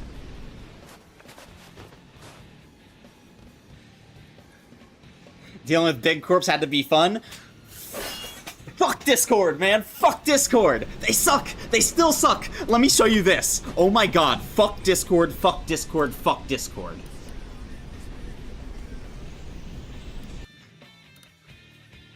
Of course, I'm on streamer mode. I'm willing to show this. Standing. Ah, because the hijacker started posting porn everywhere and got into all these hacker servers and shit. My account is now restricted until, watch this, 2028. Yeah, of course I appealed that. I appealed it. They haven't responded, but I appealed it. And I have a human, I'm talking to a actual human at Discord, and they have been very unhelpful with the whole matter. I'm pissed. I am pissed with them.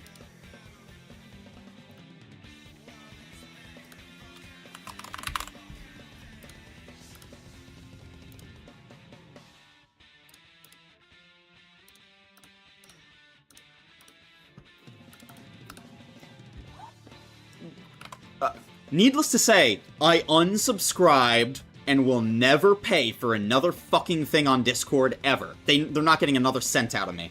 Ever. And I've been the high tier Nitro subscriber for 8 years now.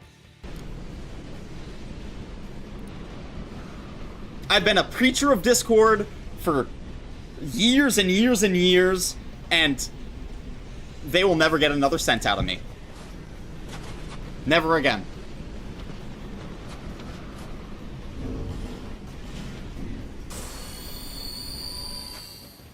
You think they'd see that and be like, yeah, I mean, that was part of what I was trying to point out to them when the thing when I first got hijacked.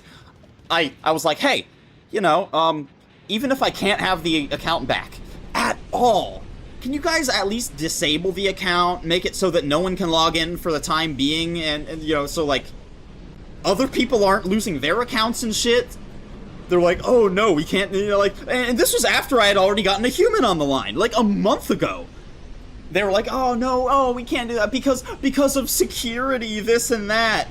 Security my ass! Like, Discord, you guys have been the worst with security! Who are you fooling? Like, literally, their excuses for everything was terrible. Now, on the other hand, and I still am going to be uploading a video, recording a video and uploading about how great the YouTube support team was. Shout out the YouTube support team at Google. That's all I gotta say. Without them, I would have nothing back. I would literally still be waiting for my, like, original email back. Shout out the YouTube Google support team. They're awesome.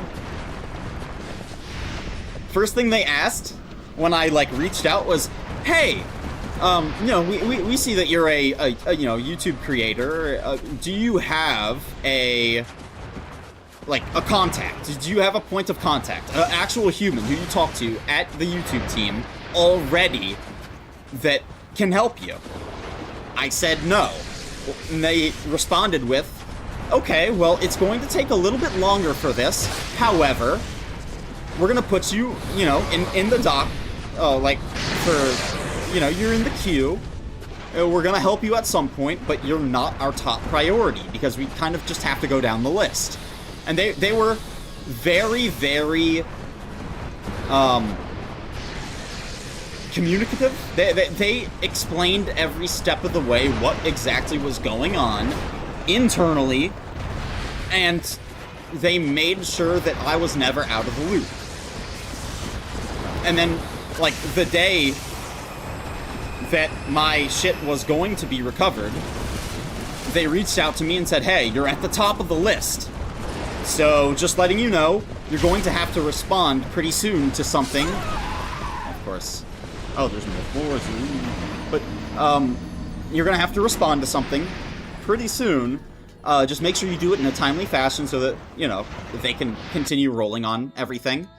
And they told me that literally the day before it happened, so I was, like, from, like, 6 a.m. or 7 a.m., I was looking at things, and they emailed me at, like, 5:30 in the morning, like, literally first thing. When I woke up, the email was there, and I was able to, like, start the recovery process. And they started asking for, like, certain IPs. Hey, what IP are you going to be recovering this from? And we're gonna, like, double-check everything. They were great. Every step along the way. They were awesome. A stark contrast from Discord, where it was like, oh, you know, I'm very sorry that this happened. Sure you are. But you need to email us from the email that got hijacked. How am I supposed to do that? I mean, that's what made me reach out to YouTube in the first place, was like, hey, you need to get this email back. They said, despite you having overwhelming evidence that you are the owner of the account, we're unwilling to help you. Now, I have heard, and, you know, I've seen testimony of other people being able to set their Discord account, like, recovery, to another Discord account. So you can, like, make an alt Discord.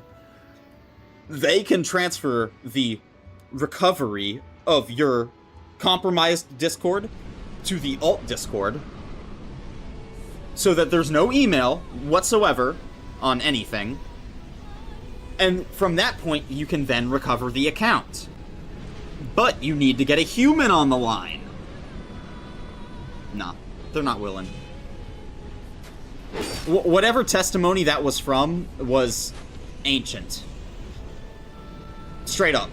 Like, literally, it's from a time that they used to care, is what I'm guessing. Because they seem like a soulless, lifeless husk of what they used to be. Haha, soulless.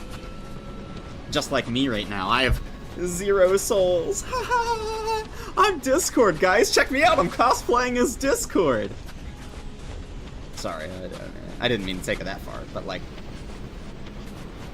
I'm pissed. I am exceptionally pissed off about the situation, because, first of all, my account would not be restricted.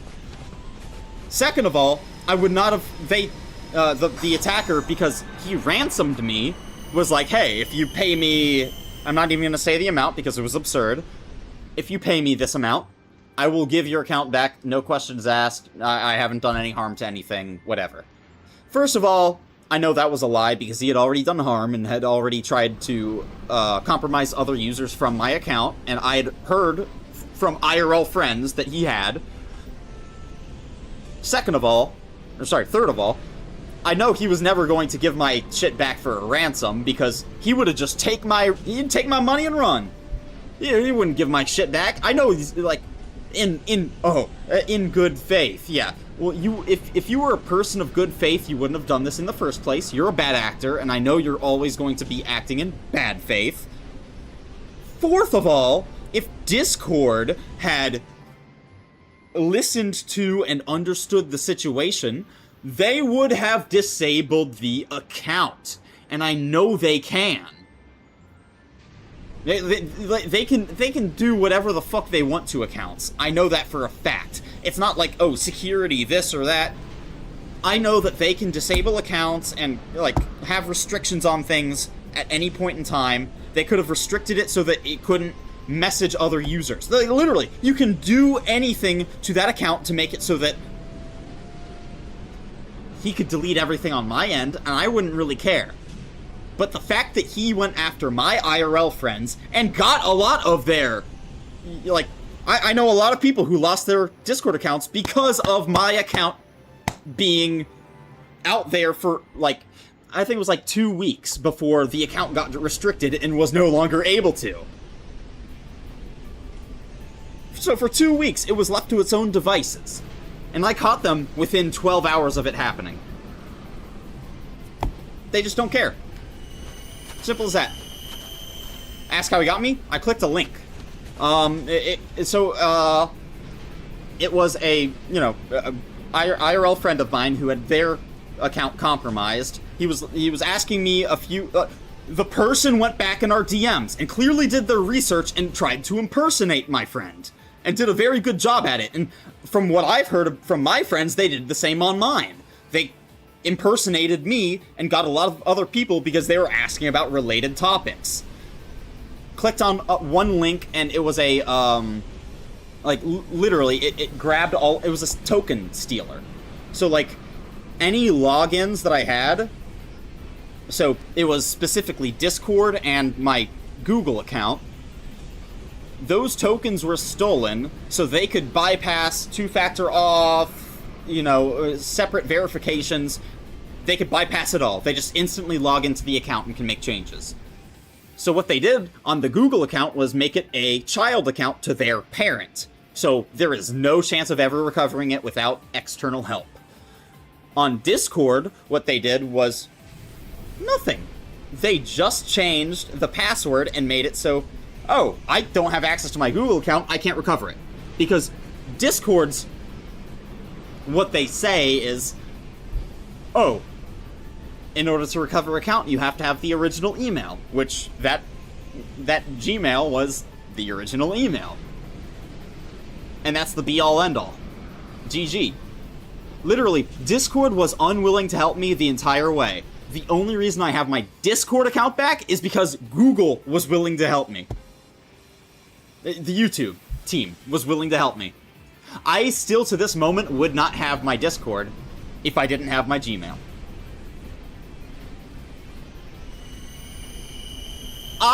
I recovered my Discord. The Discord team didn't help me. I helped myself.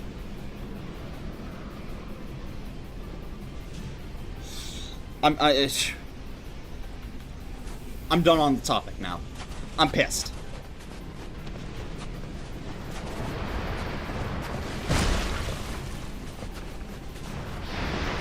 They really fucked up. And I'm gonna preach it till the day I die, you know? Like, Discord is just scum. They're not willing to help you, they're not trying to make their platform better, they don't care about support. I'm at this point looking for other options. From what it seems, on what I've done for research on, like, communication apps and such, Steam, of all things, seems to be probably what everyone should move to. If you play games on Steam and such, you should probably just use Steam's integrated, you know, communication system.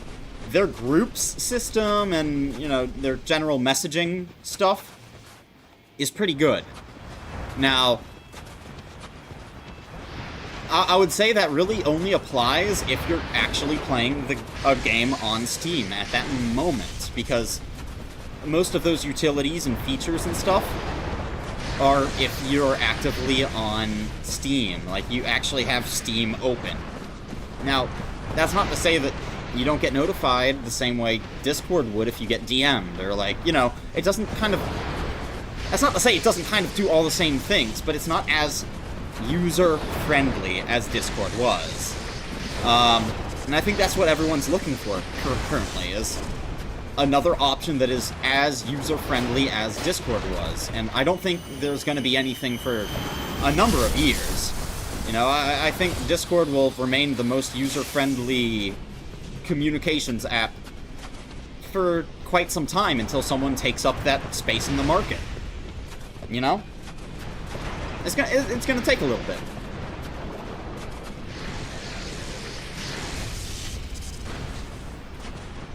I'd like to be able to see, so I'm not falling off into oblivion. There we go.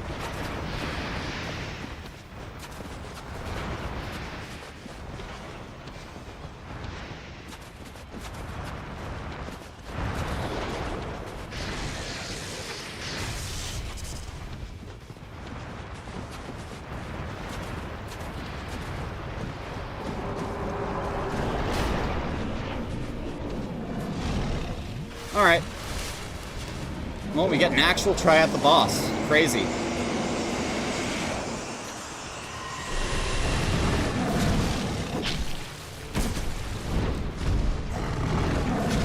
Hey, man. You know me. No luck needed here.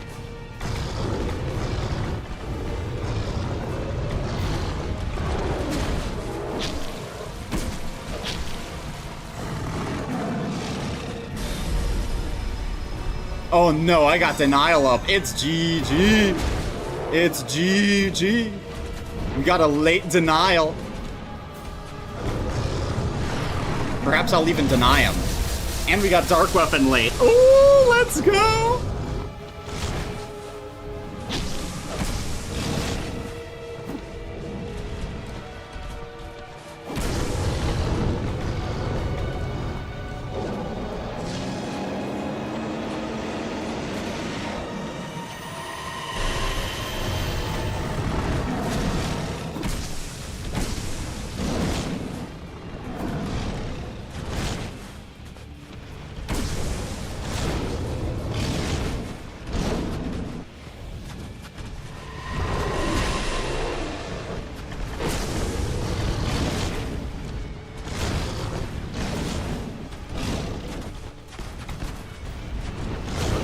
Oh, come on. That reaches so far forward.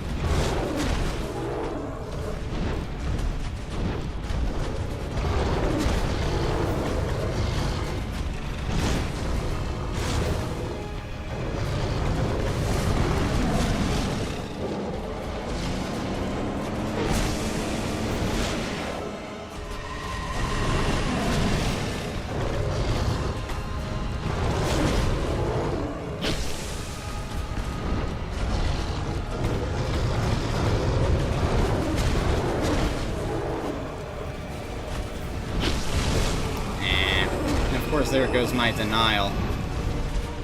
Well, now we gotta play perfect.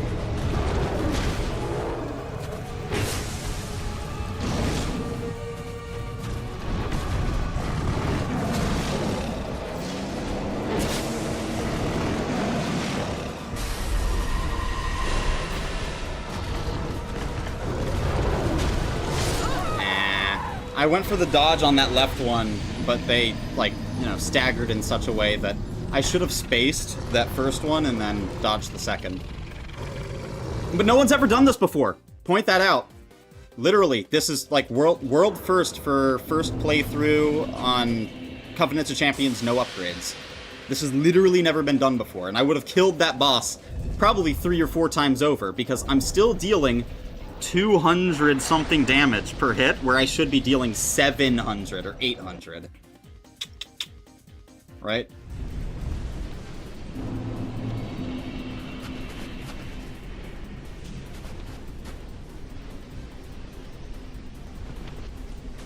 And I'm on Covenants of Champions. Everything is dealing 50% more damage to me, and basically just one-shots me instantly, right?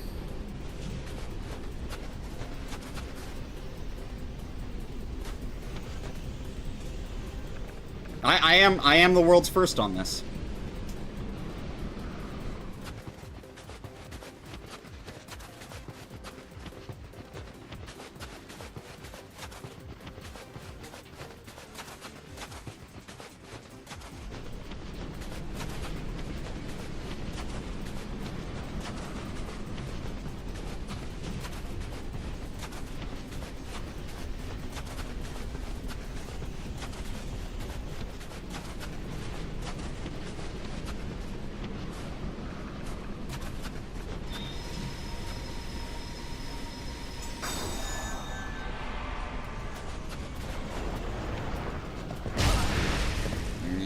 course that early hits. I forgot I have to roll like 20 years early. Lamau.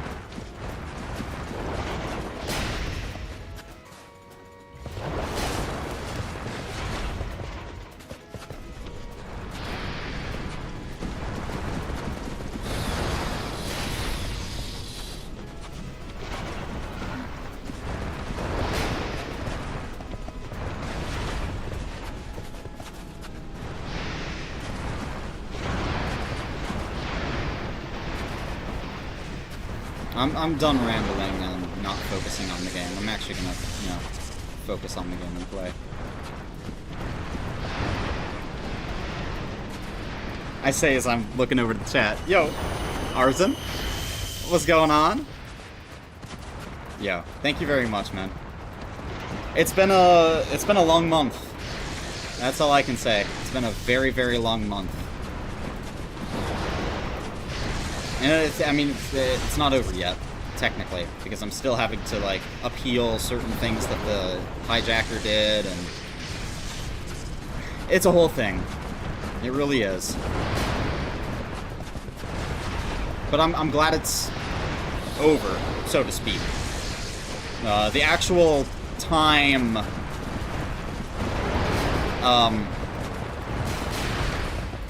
you know, like, needing to be able to do things in a certain amount of time is over. I don't have to, like, worry about responding in time and, you know, more people becoming compromised because of me. I'm glad. I am very, very glad.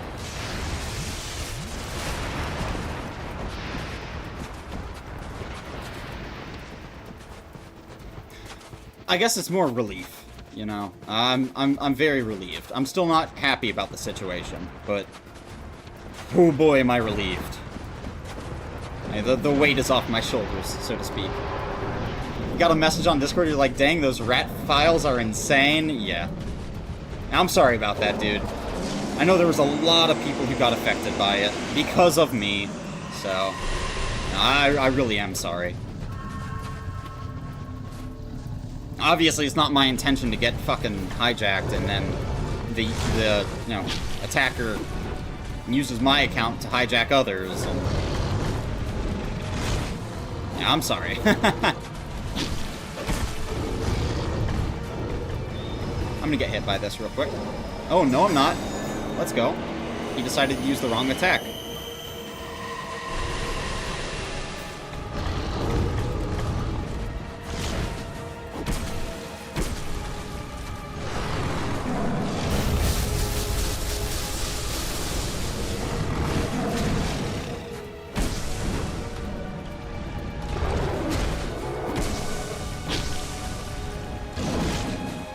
So I want to put him right around half health. And then I want to get a really good punish here. Come on, jump at me.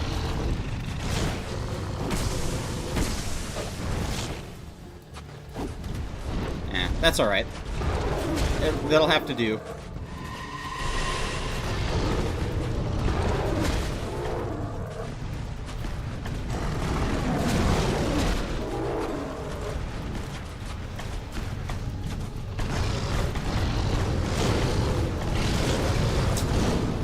I was paying attention to the back one, because I knew he was going to jump.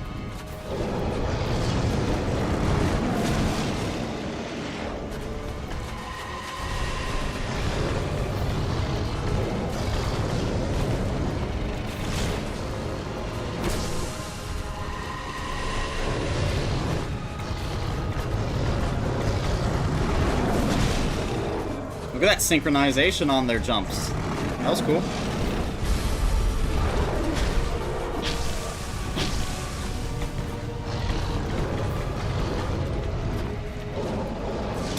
That's not good. Well, actually, I'm not sure how I feel about that. They're both using the same attack.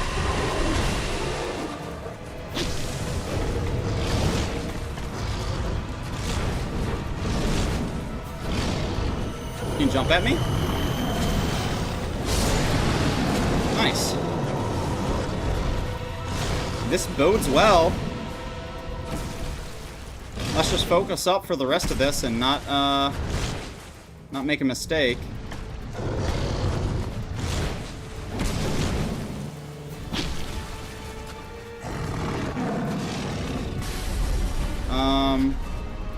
Do I have RTSR? I do. Okay.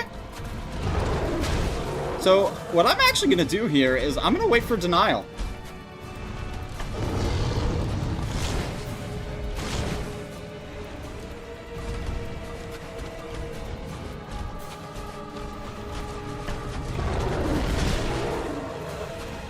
Come on in.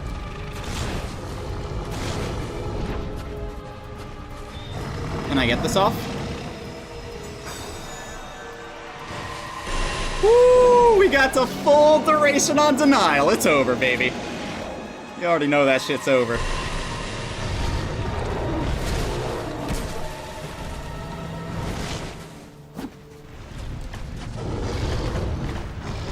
Yeah, this is GG.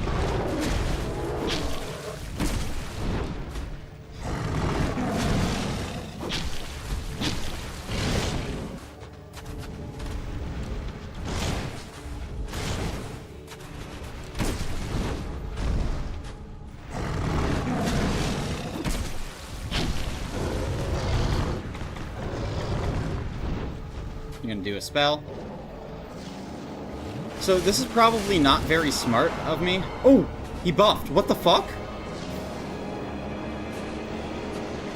Maybe this was smart of me to heal finally? I don't know. He probably deals enhanced damage. I'm watching to make sure he doesn't do anything off time. Oh, he has more defense. Okay, I'm only dealing like 100 per hit.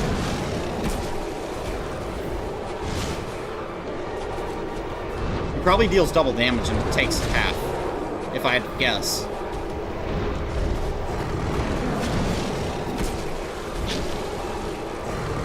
He's farting? I knew that fart was coming.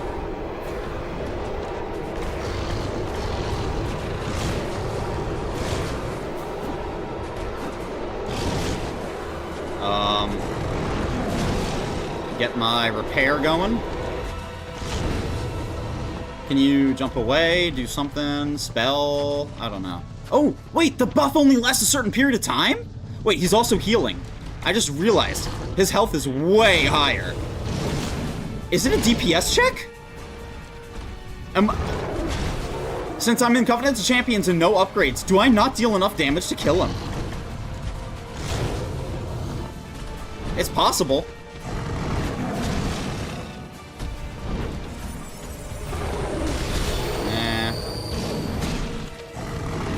Dude, if that kills me, well, at least I have that up. I got my repair off. I would really like to cast Denial again, but I don't think I can.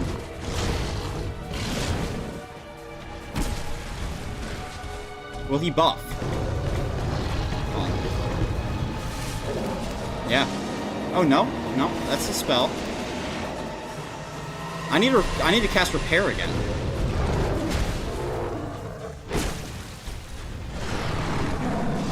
Okay, that's an AoE. Okay, so we're repaired.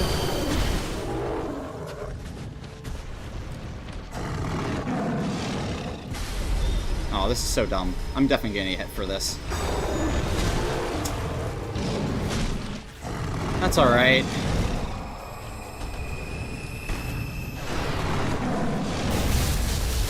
Maybe it's smarter just to keep RTSR for the remainder of the fight. Denial's just not going to be worth it. Come on, big boy.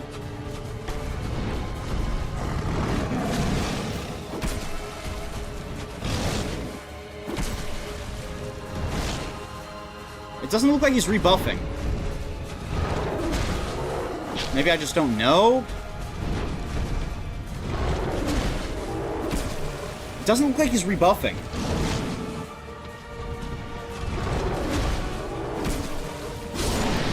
I'll take that. GG. Well, that's pretty much the game finished. Now I just get to go fight the... I mean, it's gonna be unfair, still, I imagine. But I actually get to fight the boss as opposed to fight getting to the boss. So, that was what? Like 4 tries getting to the boss? And I don't even get to pre-buff because of the Horsefuck Valley, so it's a genuine, like, it's not a genuine 4 tries. But, yo, let's fucking go. Let's get this game finished off. All goody didn't click, but wanted to see what method they were using, so I used a burner laptop on an alt account to see what it was attacking. That is kind of what I did, but, I just so happened to be logged into my old email on that burner that got hijacked. That old, like, I was never, like, I thought I had this guy figured out, and... yeah. I mean, like, I was, of course, suspicious about everything, but, like... I didn't realize it was a token stealer. So, obviously, being a token stealer, there's nothing I can do once he's already... once I've clicked, and... it was stupid. It was very stupid. I shouldn't have. You know, just don't interact with it, block the moment you see it, and that's that. That's all I have to say about the matter. It would have solved everything, so... but, we have all 4 knights here. Little did I know last time, you have 1 knight for free, so I was looking for a 4th knight that didn't exist. But let's get this boss finished off. And that's pretty much GG. We get to go finish the game.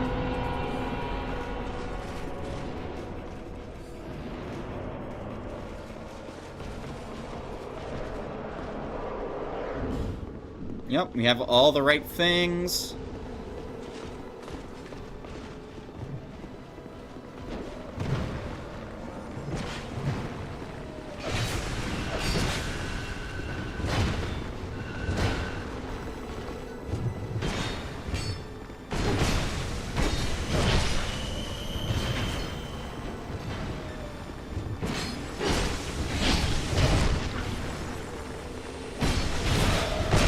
Ooh. I thought they might aggro these guys a little bit more, vigorously. Yeah. So they don't aggro your allies at all during this. Good to know. So you cannot play as if it's like, you know, Night Rain or anything. Good to know. And now we know. So, Denial's worthless. You probably want replenishment running during this. Do I have North Warders? I do. Alright, this should be pretty easy then. Just in terms of, you know, you just sit there basically not doing anything for most of the time. As much as I hate to say it, I mean, that's how you do it.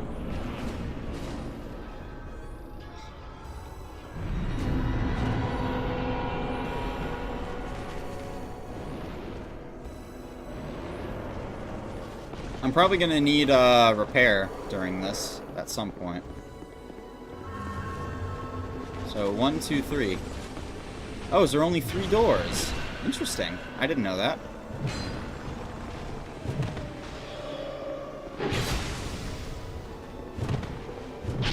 I rolled that, but I pivoted. Unfortunate.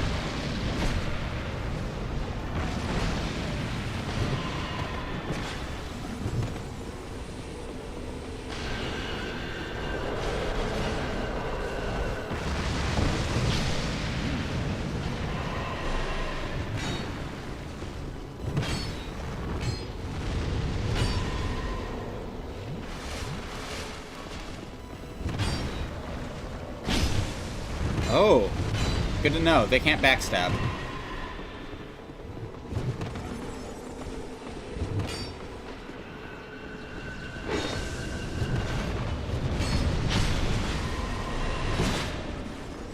Honestly? Can I do this? 1, 2, 3. It's not that guy. Damn it. Well, I guess I am just gonna have to kind of, not cheese.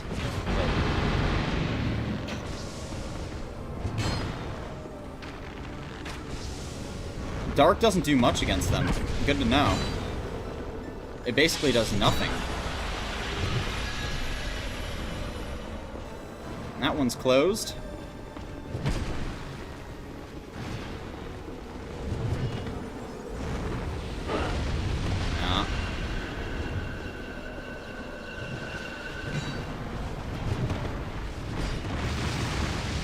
Yeah. Yeah.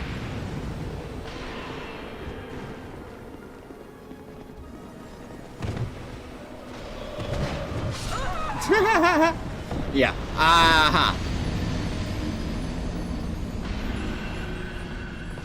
Well, it's good to know that literally no one's ever done this before. It is good to know that this has never been done. I'm excited to be the world first.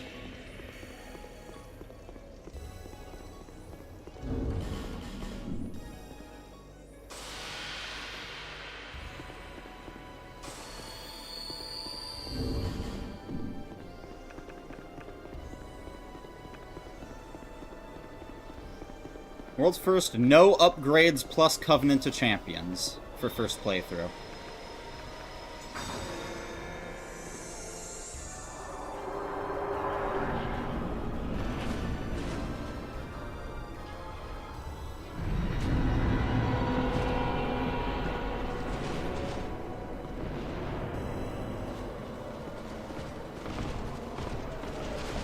I mean, it's a DPS check, as far as this goes. I guarantee anyone who's ever done, like, no upgrades plus Covenant to Champions as, like, a challenge run, they use, what's it called? RTSR?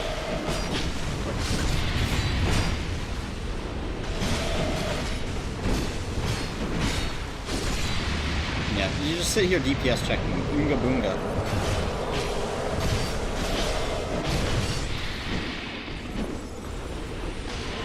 Boonga that boonga.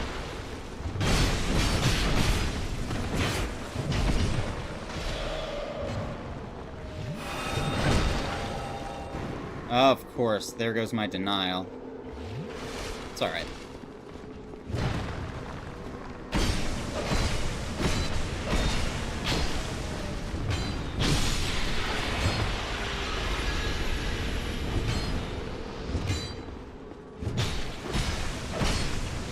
Boonga, that boonga. It really is just you sit here healing and don't worry about things attacking you, just kill them as fast as you can.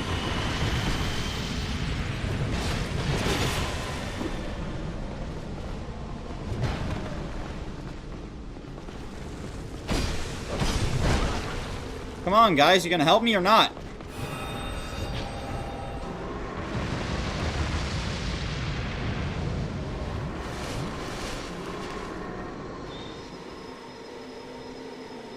Alright, denial's back up.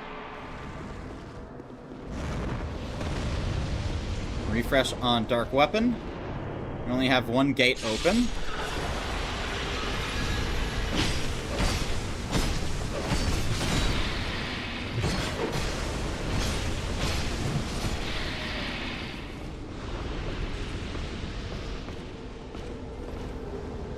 Ah, we got the greatsword.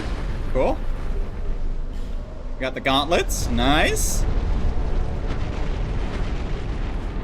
So I killed them too fast, I think. I think there's still one more that's gonna come out. Because I think this gate is still yet... Like, they can close this gate. But... Oh. No? Burnt Ivory King. Here we go. And now he's got a friend. That's alright.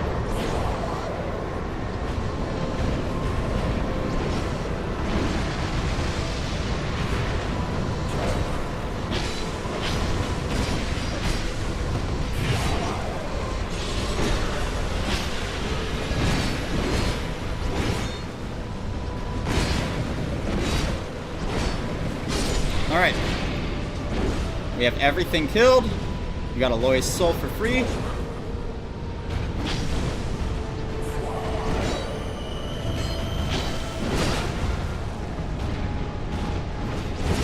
Ooh, he's fast. Damn. I don't think he's gonna un-aggro me. Let's fully heal here. Nice, he did actually. No, wrong attunement. Nice. Also, repair. Before I don't have a chance. Let's repair.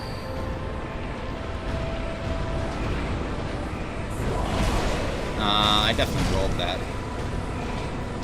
Probably goes through rolls to some degree. But we got one more chance here. Come on, big boy.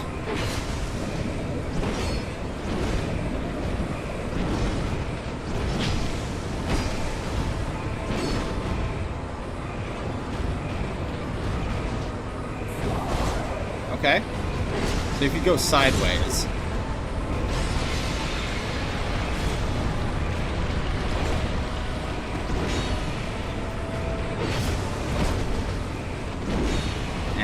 There goes my denial. And I'm out of shots.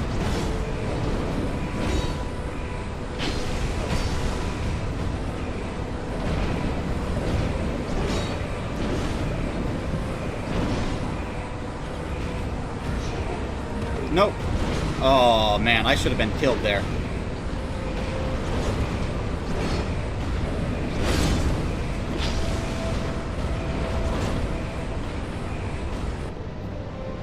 His weapon buff goes out after a certain period. Interesting. Is he going to rebuff?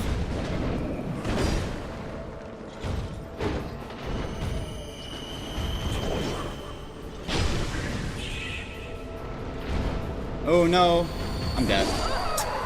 I thought that was an actual stagger. It's not.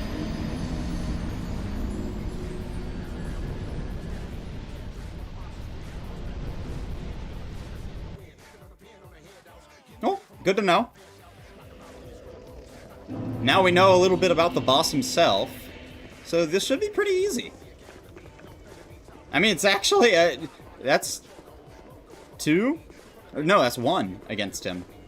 Well, if I get it on 2, that means he's easier than Ludden Zalin, technically.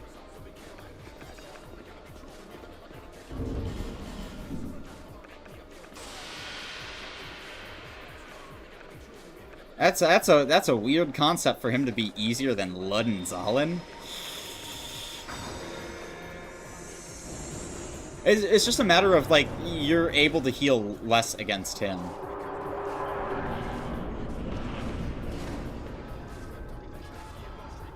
Your windows are very, very short. You do have windows, but, like, once Ludden Zalin comes up, you have 0 windows.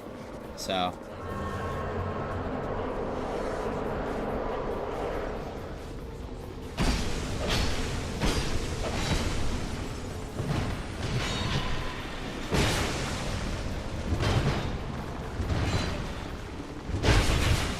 thought that might go through.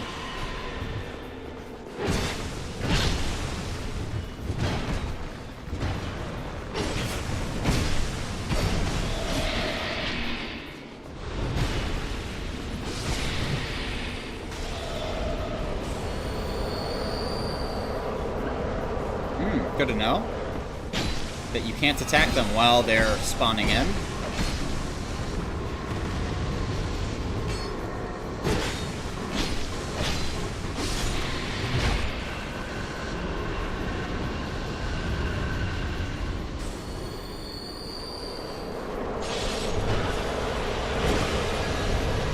Wait, one just came out of that frozen door.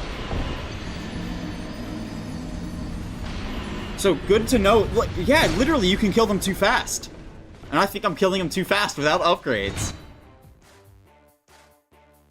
Because even if it gets covered, if you kill them too fast, there will still be one that spawns while it's, like, despawning the door. Because again, as an oversight, the door does not despawn right as it gets covered. It takes a little bit. Okay. Well, we know now.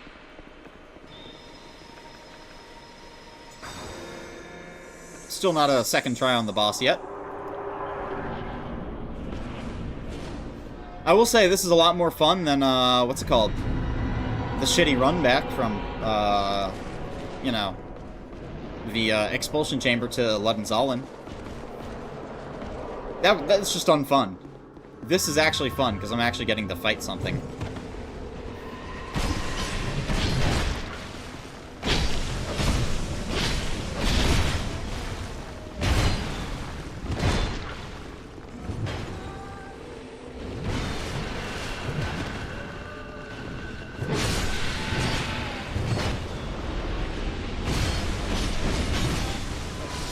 So I think I killed these a little bit too fast. Yep, we're gonna get a full round. I need to not kill these. Not this one, right away. I need to wait until that door gets fully covered before I kill that left one. I think this guy's fine.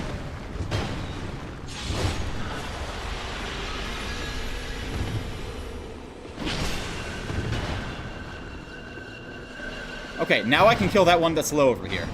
With the axe.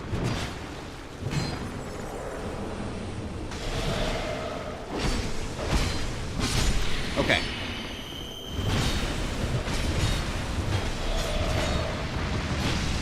Oh, there was a mage boy who spawned.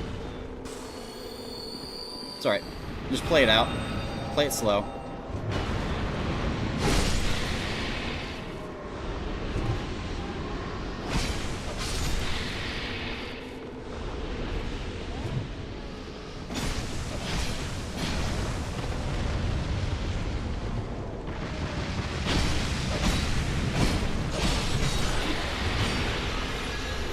So, I think one's gonna come out of the woodwork there, if I had to take a guess.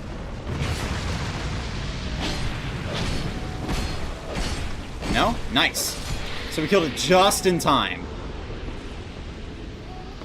And this is a perfect time to denial.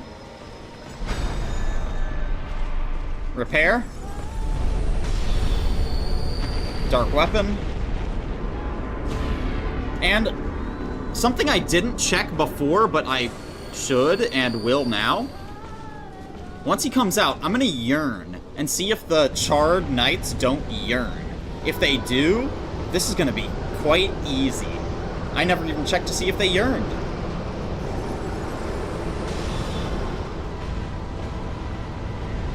Yep, he's coming out now. It's alright.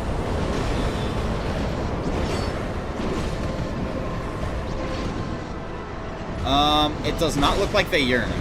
No. He's on me. Okay.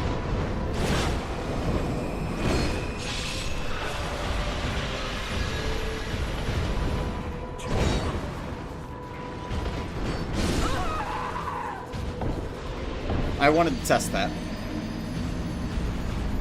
It got me hit at the beginning, which just throws off the entire momentum, because I can't sit there attacking the mob instead of trying to see if it yearns, but I wanted to see if it yearned regardless. So yearn is completely useless in this fight, which is unfortunate, but I was expecting it to be.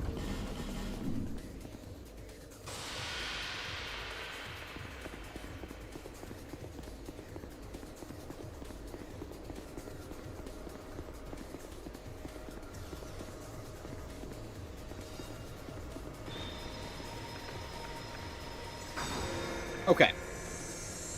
Well, let's give this an actual try now that we know most of the stuff that we need to know for this, in terms of what we're doing with no upgrades and Covenants of Champions.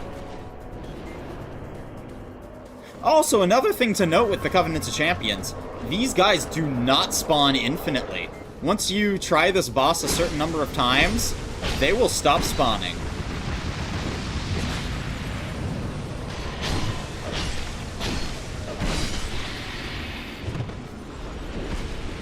That is a Covenant of Champions interaction, that they spawn infinitely.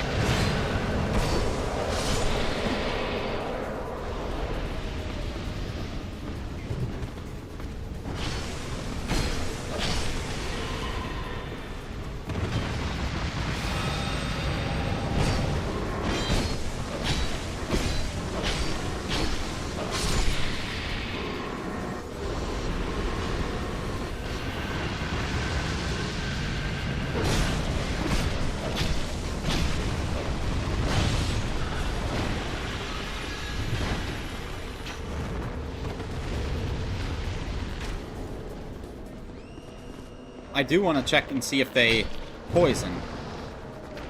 2, 3, 4, 5. I would like to see. I want to see if you poison.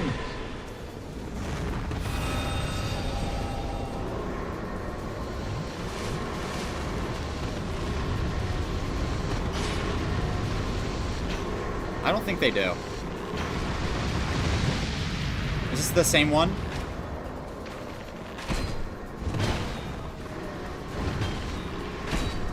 Yeah, that's enough shots to poison for sure.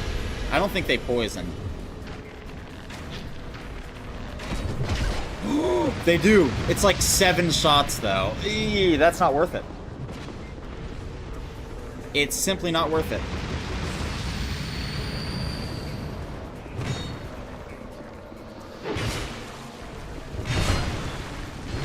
Pivoting caused me to get hit.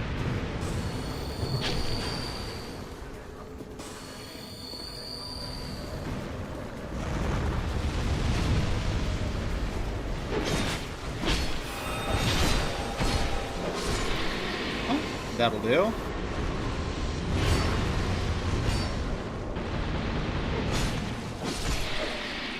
And that'll do there.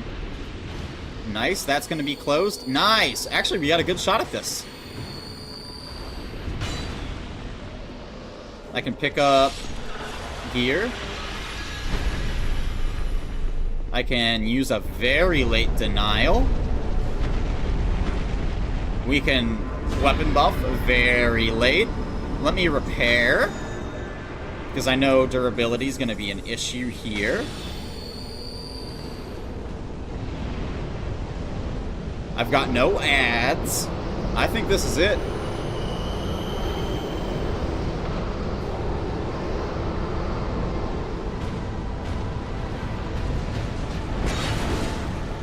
Brother. In the world of this game is shit.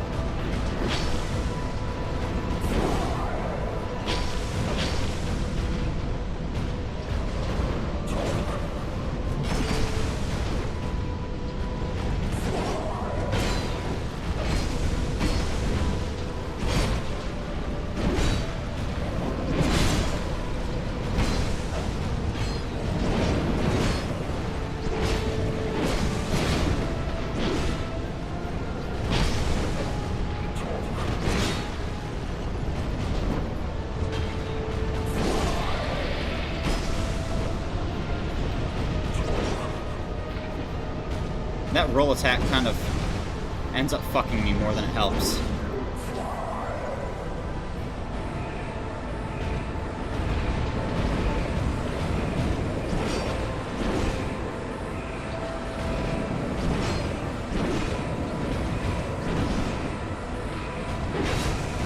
Running attack's good.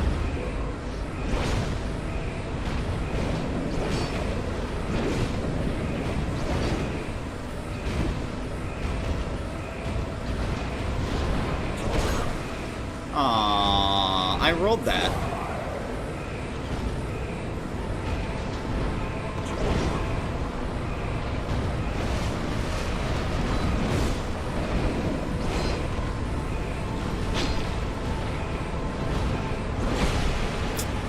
Man, I hate these inputs. Keep eating my inputs, bro.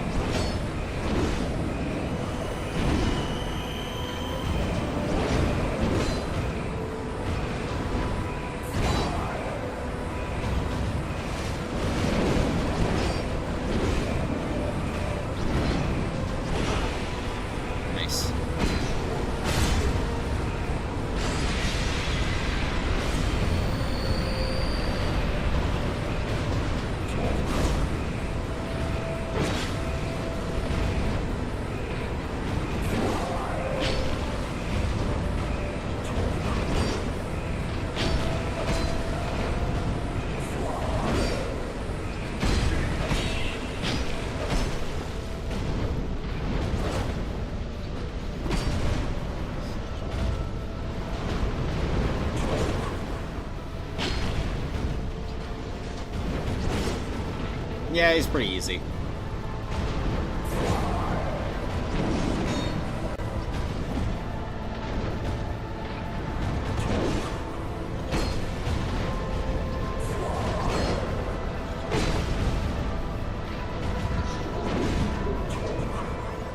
Gonna buff again? Alright. I probably should have, but that's alright. Ah, thanks for eating my input. And of course it queued the roll after the fact. It's alright.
I hate that. That rolling attack is so bad in this scenario, because he's such a small enemy.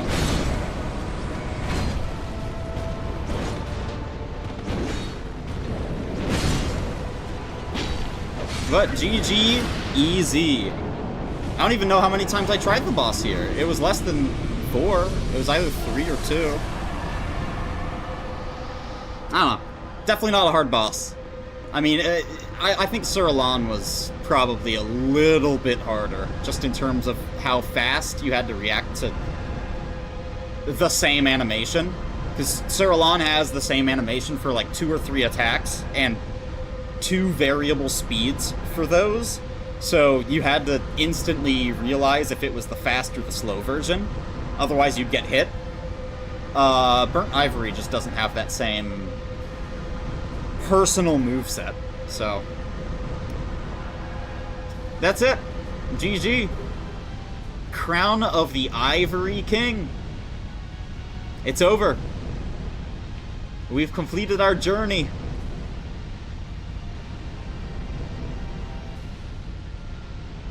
We've done it. Let's go beat the game. Of which is going to be a joke now, because we've already done the DLCs. I guess Aldia's gonna be a little bit of a challenge. I mean, I've never fought Aldia before, so sure. I guess he's not gonna be the easiest, but I mean, I could say the same for these bosses, and they're way harder than Aldia is, so. Where do I need to go?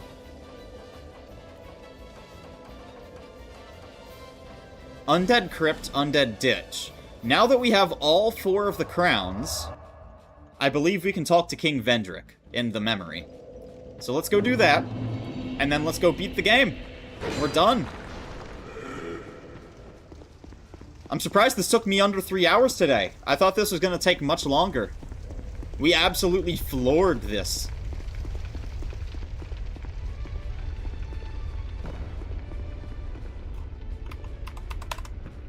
Definitely seems like,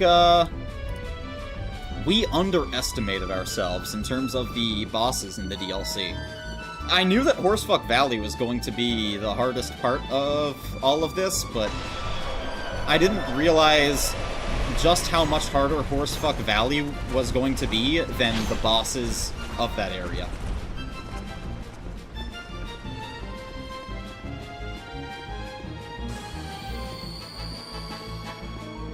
Ha, nice. 69 life gems. Well, let's put on the new crown right quick, so that, you know.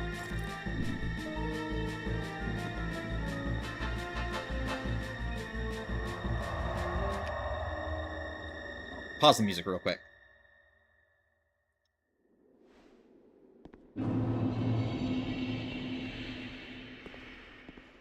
actually.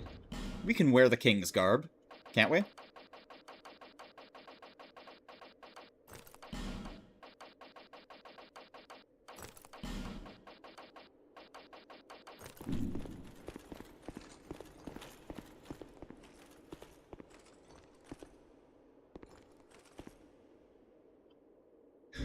Let's wear the crown of the king for no particular reason, other than it just feels fitting here. That actually looks really good. That's some good fashion. I'm fucking with it. Seeker of fire, deliverer of crowns. What do you see in the flames? Find the crowns and your own answers. The crowns hold the strength of lords from times long past. Seek adversity. We sought it. As befits you, seeker of fire, coveter of the throne.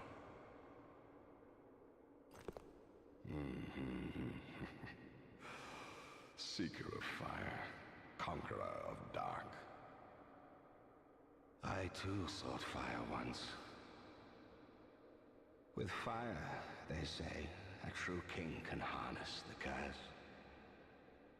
A lie, but I knew no better. Seeker of fire, you know not the depth of dark within you. It grows deeper still, the more flame you covet. Flame, oh, flame. Seeker of fire, I see you've subdued another foul creature. I'm guessing I'm going through all the different dialogues. One of the father of the I didn't talk to him after each crown, so he's probably going through every single crown dialogue. Humanity. The abyss once had form, but then dissipated. That first one's talking about Manus, I think. And yet, traces of its existence endured. The song. So, okay, yeah, I can see how. Wait, no. Spread dark with no relent. That's Old Iron King. That's Alana. Was one such fragment. A feeble, tiny thing that thirsted for power more than any other. Or not Alana, Nadalia. She's a fragment of Manus. A worthy vessel. One day fire will fade, and dark will become a curse. Men will be free from death, left to wander eternally. Dark will again be ours, and in our true shape, we can bury the false legends of yore. Only, is this our only choice? Seek strength. Oh. I didn't mean to skip that, but...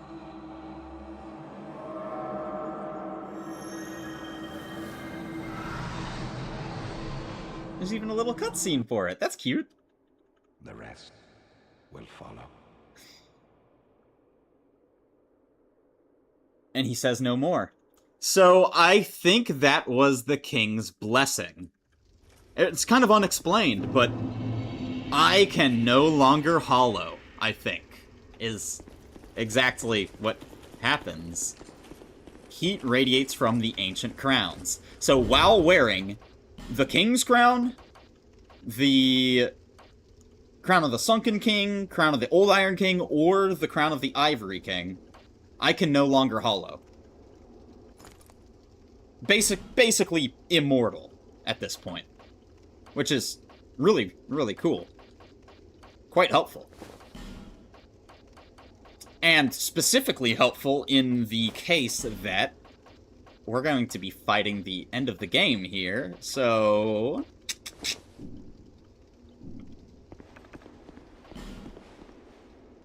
Being cursed hollows you, and we can no longer be hollowed. And I'd actually like to test that theory.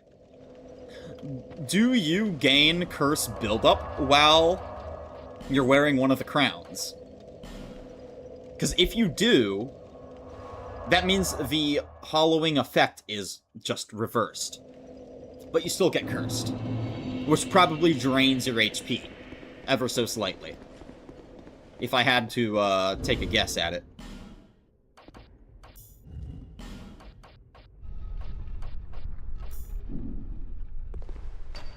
But here we are. Moments from the end. What a journey this has been.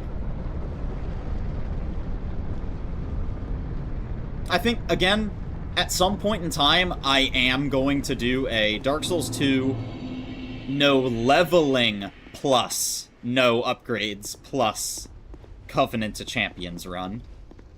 And I think we will probably be the first to have done anything like that, so looking forward to the day.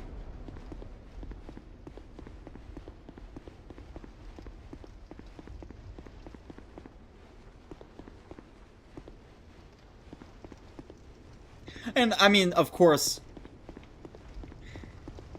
not letting myself use anything overpowered. No, like, no infusions plus dark weapon or infusions plus other weapon buffs. I'm not going to allow myself to use overpowered combinations or anything like that. I'll have to think about bows, because bows I personally consider overpowered, but they're used in all of the, like, you know, no-hit categories and challenges, so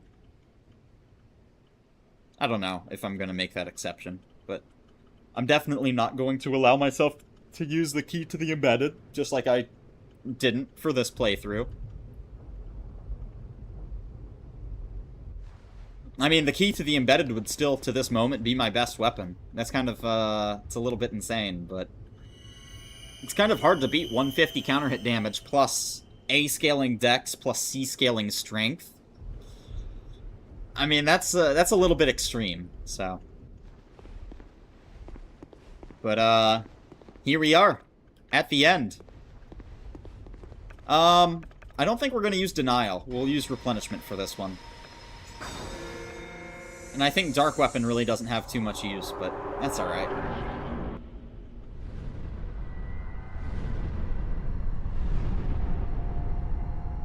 She had a different cutscene, didn't she?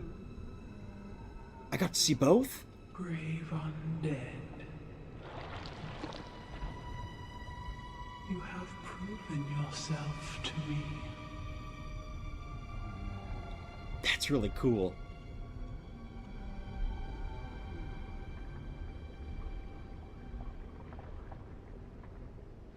Now, be one with the dark.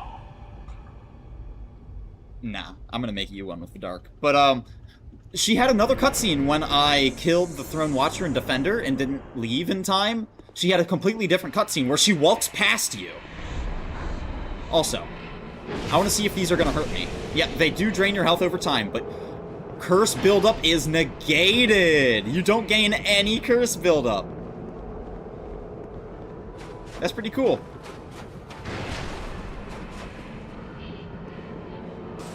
I want to test a few things here before I kill her, though.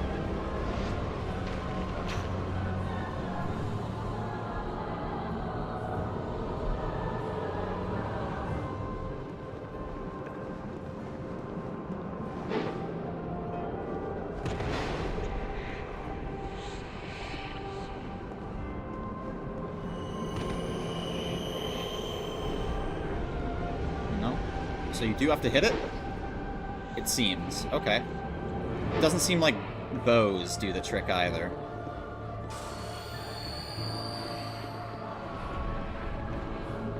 She's spawning more. Yeah.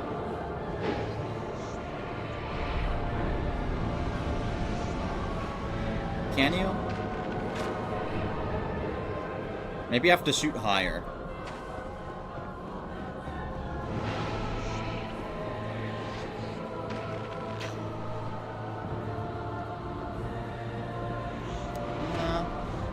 It doesn't seem like it.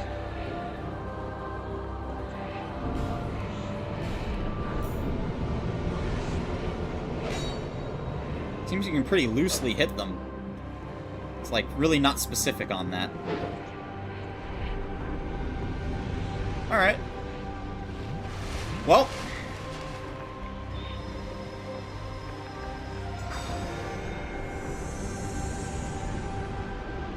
Let's fuck this bitch up now.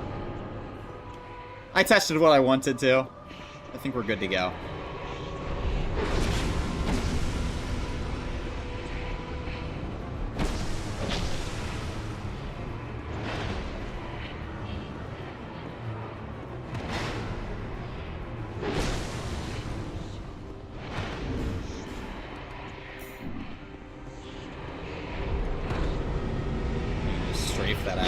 even have to roll it at all. Damn.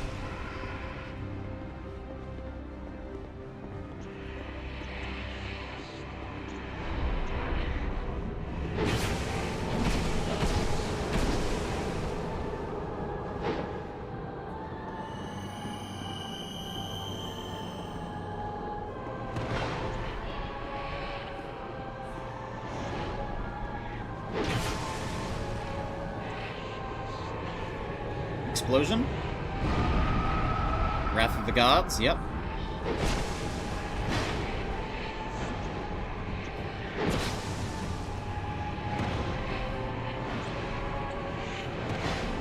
Looks like you were going to do a third hit there.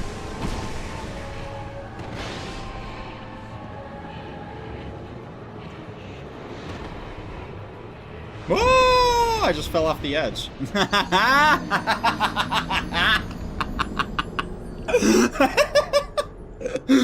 that was funny.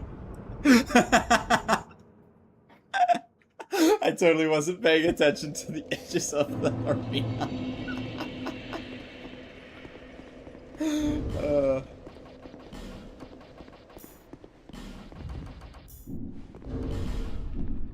But yeah, you don't hollow! You don't hollow at all!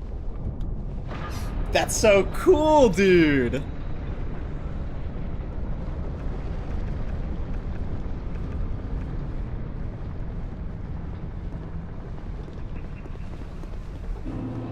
I was just testing to see if you hollowed at all, honestly.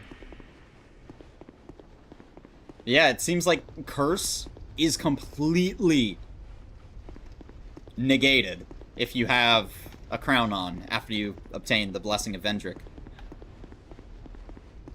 And from what I'm aware of, it is just for this new game cycle, so the moment you progress to New Game Plus, Vendrick's Blessing needs to be reacquired.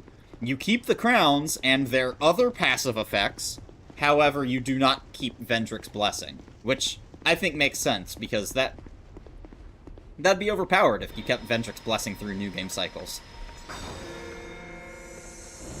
Oh, also, I want to see if you get this cutscene again. I did want to see that. And you don't. So she has 2 unique cutscenes. Oh, that's actually really cool.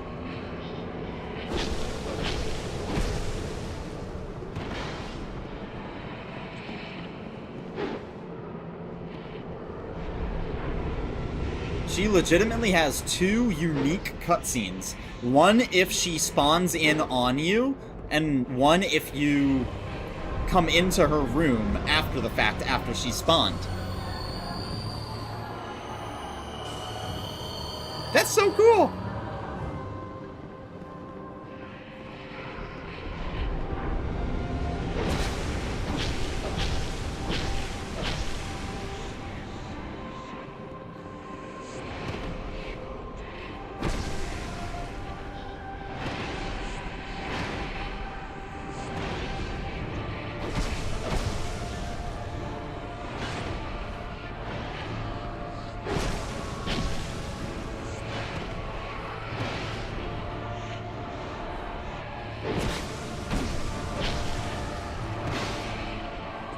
Now I'm not playing around, bitch.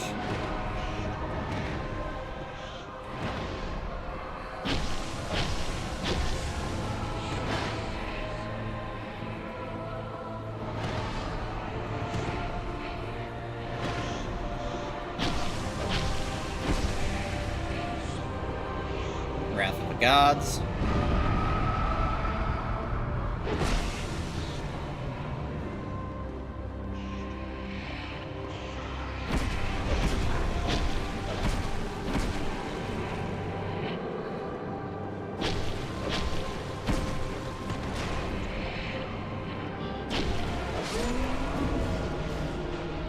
You know we're not playing around no more. And because I've killed Vendrick before killing Nashandra... Monarchs have come and gone. One drowned in poison, another succumbed to flame. Still another slumbers in the realm of life. Not one of them stood here. As you do. You, conqueror of adversities. Give us your answer. Here we go. What up, Aldia? Yep, you do take damage from being too close to him. And it's a lot because I'm in the Covenant of Champions. Now,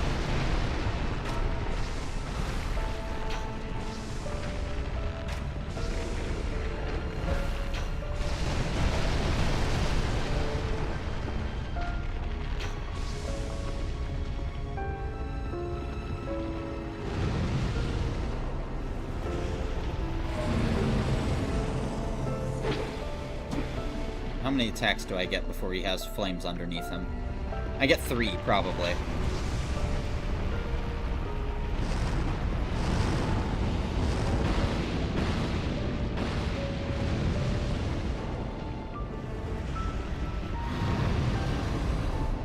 One, 2, 3. Nope, you can only get 2. Good to know. Safely, too.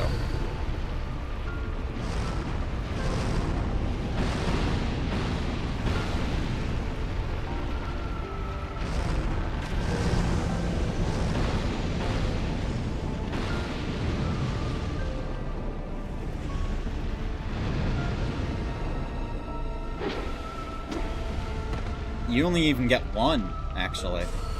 Damn.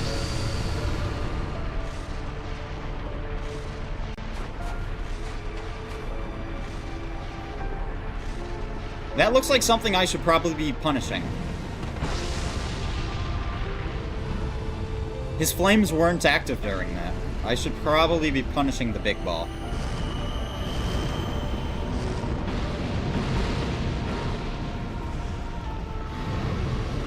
Oh, I really want to know how far that AoE goes. I think it's a lot deceptively shorter than I think it is.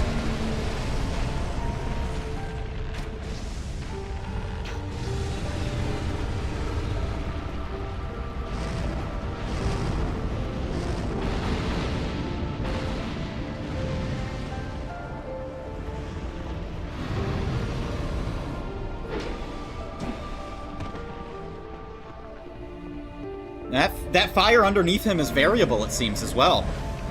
It can last for longer or shorter. Oop. And it also seems like he has 2 different paths that the roots follow.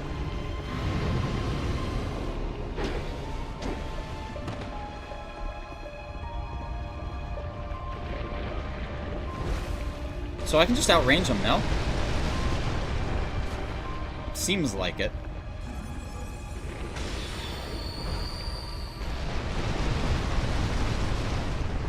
Seems like it. There's the big ball.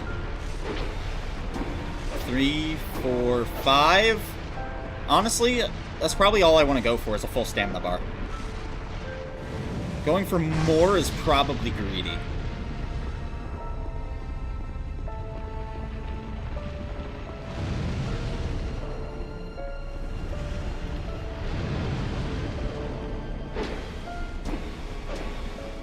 And if I'm early, I can... I don't want to say I could definitely go for 3 attacks. Oh, P2? Alright.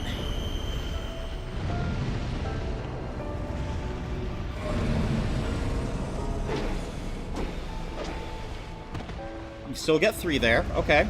If we're early, you might be able to get 3 on early. These look like they're going faster, though. Okay. Maybe all of his projectiles go faster. I'm only getting 1 or 2 hits here. 2. Okay. So do these go faster? No. But I want to see how fast he charges this.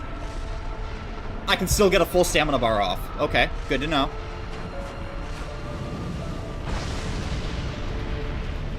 Alright.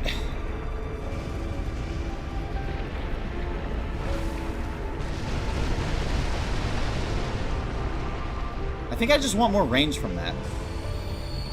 Right? I think I just want to be further away.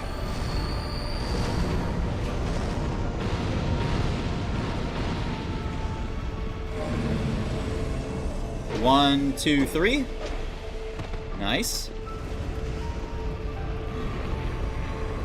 And just get distance. That's a lot better. Yep. Distance is the way. Ulti is pretty easy. If he does that, you probably only get 2. Yep. Nice. So if he spawns on you and you have to run away, you only get 2. I don't think I even have to look at these. I can just run away from them. Make sure I don't, you know, hit a ledge.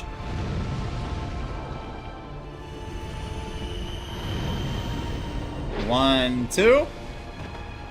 Here we go, boys. All bosses, Covenant to Champions, without any upgrades. Complete. G motherfucking G.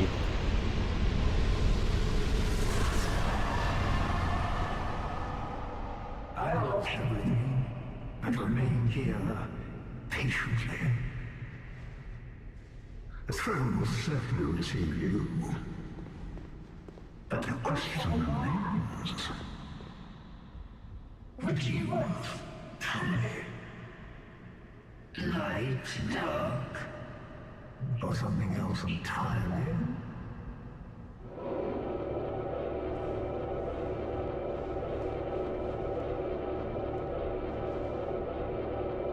Proceed to throne. Let's fucking go.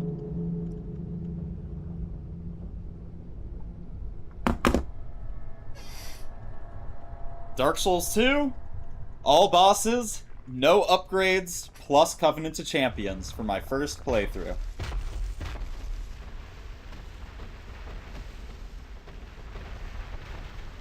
I had a great time. I'd say there were only a couple of sections that were truly unfun. By name? You who link the fire. You who bear the curse. Once the fire is linked, souls will flourish anew, and all of this will play out again. It is your choice to embrace or renounce this. I renounce it. You do not take the throne. Let the fire fade.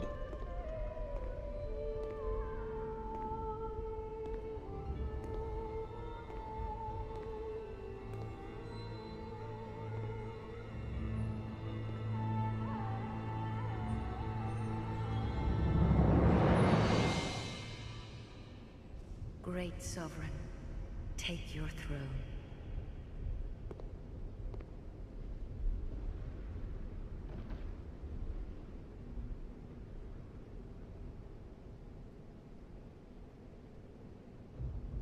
What lies ahead, only you can see.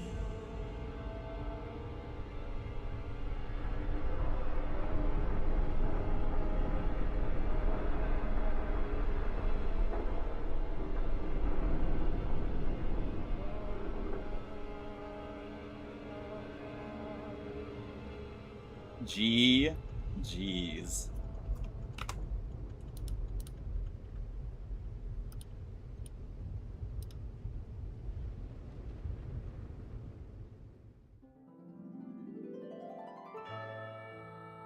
Well, next time I get to see this credit screen is when I have completed Dark Souls 2, all bosses, no hit. Looking forward to that day.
Well, I think this last video is going to be very short. I was not realizing how close I was to beating the game today. I knew I was close, but I didn't think it would take this few tries on the bosses.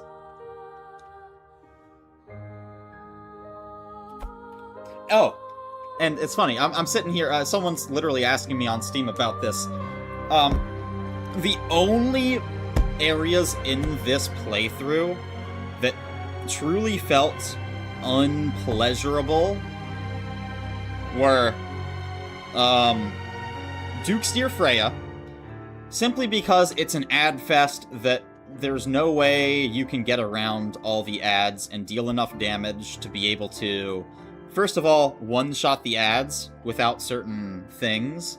I had to go and get, the Flynn's ring, and I literally had to go and do other things and return to Duke's Freya.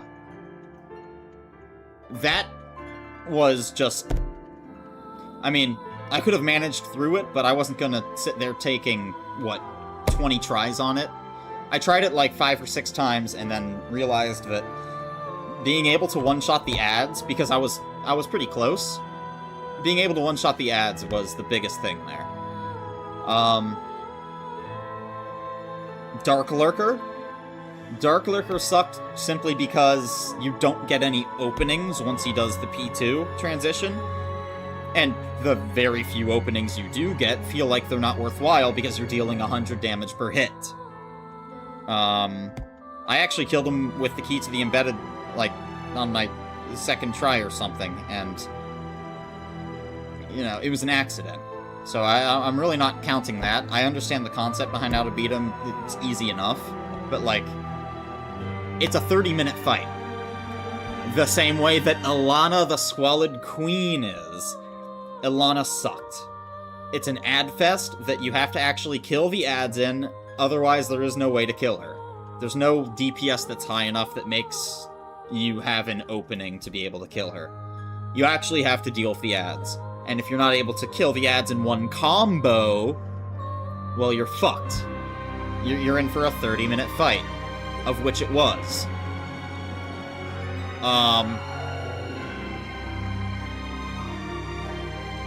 That was fine, that was fine, that was fine. The memories were fine. Yeah, Horsefuck Valley. So yeah, there were 4 areas in total that were displeasurable doing no upgrades in Covenant of Champions. So, Duke's Freya, Dark Lurker, Ilana the Squalid Queen, and Horsefuck Valley. So, 3 bosses and 1 area that were just not fun.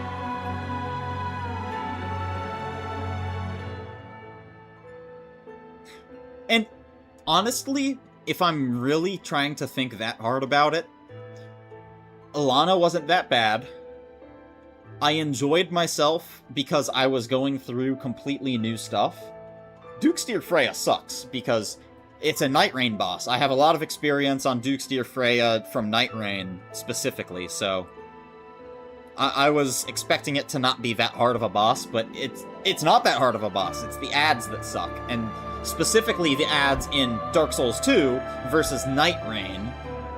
Well, iframes are shit in Dark Souls 2. Movement's generally shit in Dark Souls 2. You can't, finesse certain things with being able to, turn your character mid-attack. So, it just made killing ads shit. So, Duke's Freya, and then, Ilana was... The fight itself was kind of shit. I mean, Ilana herself is whatever, but the ads suck. The being able to constantly spawn skeletons, not cool. When she spawns a Velstadt, not so bad, but the skeletons suck. I'm trying to think. I tested Yearn on them, and they yearn, but you just don't get a chance to, because if you go for an attack after a Yearn, she's gonna be on your ass. So, there is that. All in all, over-analysis aside, 4 areas where I just simply didn't have fun. And that would be Duke's Dear Freya. And the whole run back to Duke's Dear Freya and everything. You know, it's simply too long.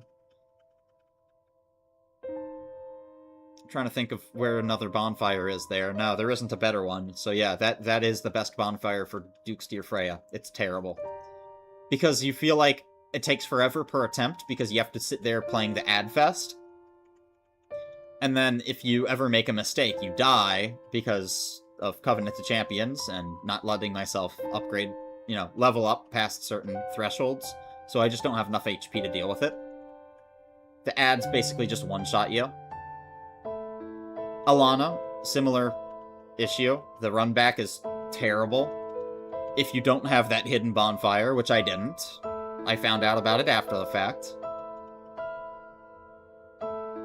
Dark Lurker.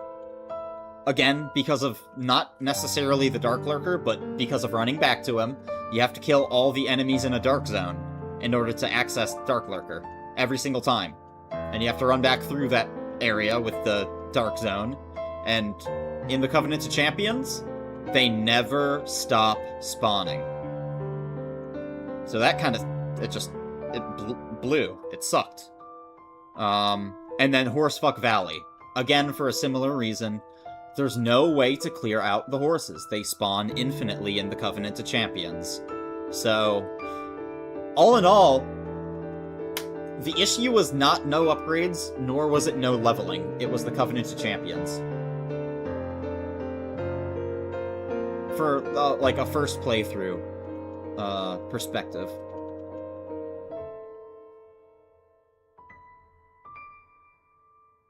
I had a lot of fun. This is my first YouTube series back from having been compromised, and I had a really good time doing it. I didn't miss any uploads, I didn't miss any recording sessions that I wanted to do. I think this was a really, really good series to come back to. Moving forward, now we get to do the Dark Souls 2 no-hit stuff. Now we actually do get to use overpowered weapons and upgrade our weapons. Oh my goodness. We can infuse a Dark Rapier and use Dark Weapon with that. We can use the Red Iron Twin Blade. Oh man, this is going to be insane. This was really fun.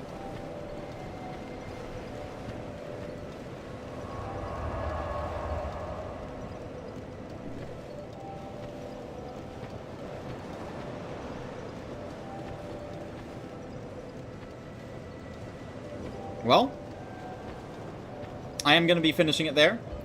Really appreciate anyone who came and hung out for a little bit. You guys rock.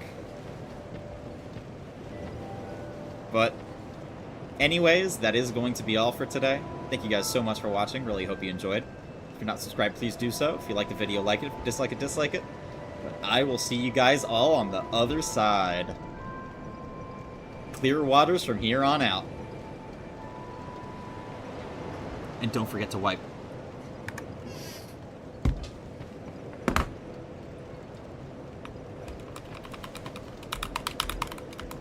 Well,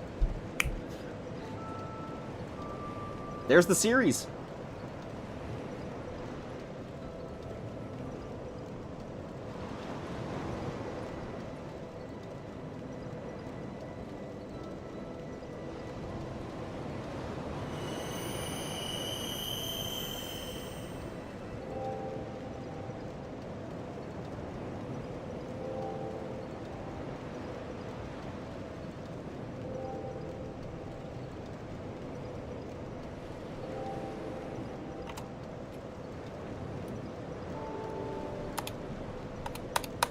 So it was foretold. Today is the day we finished the game. And we did.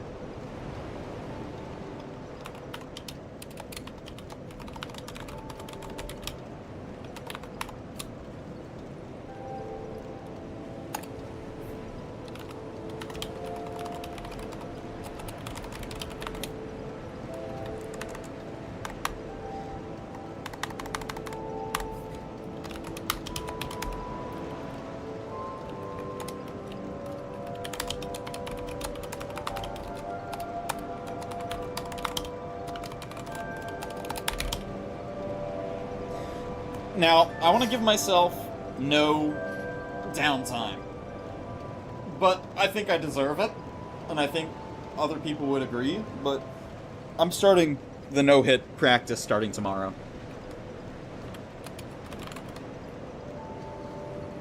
I don't want to wait. I want to start on the next series. I want to have more content to edit.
GG's.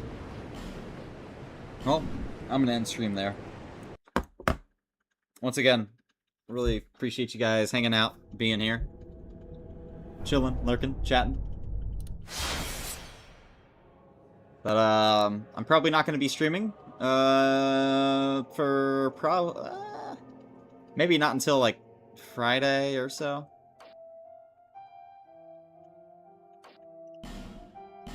Hold on. I think my Steam bugged out. I was gonna say, my game was somehow online, but I wasn't online on Steam for a while, and then my Steam restarted. I'm not too sure what happened, but either way. Yo. I'll catch you guys.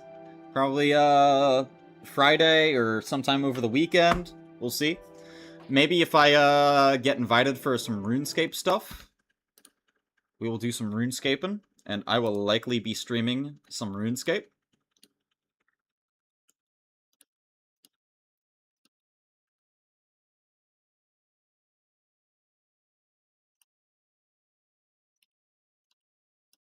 I mean, all things considered, we are now maxed.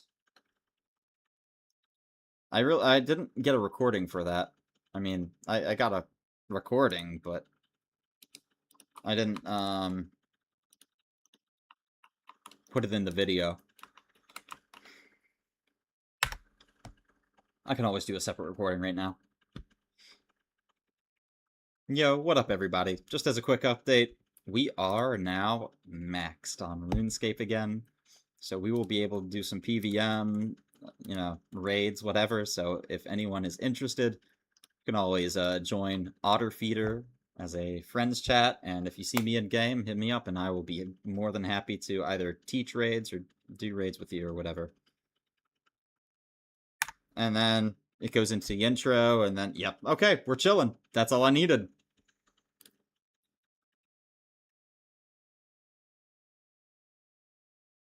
Sweet. GG's.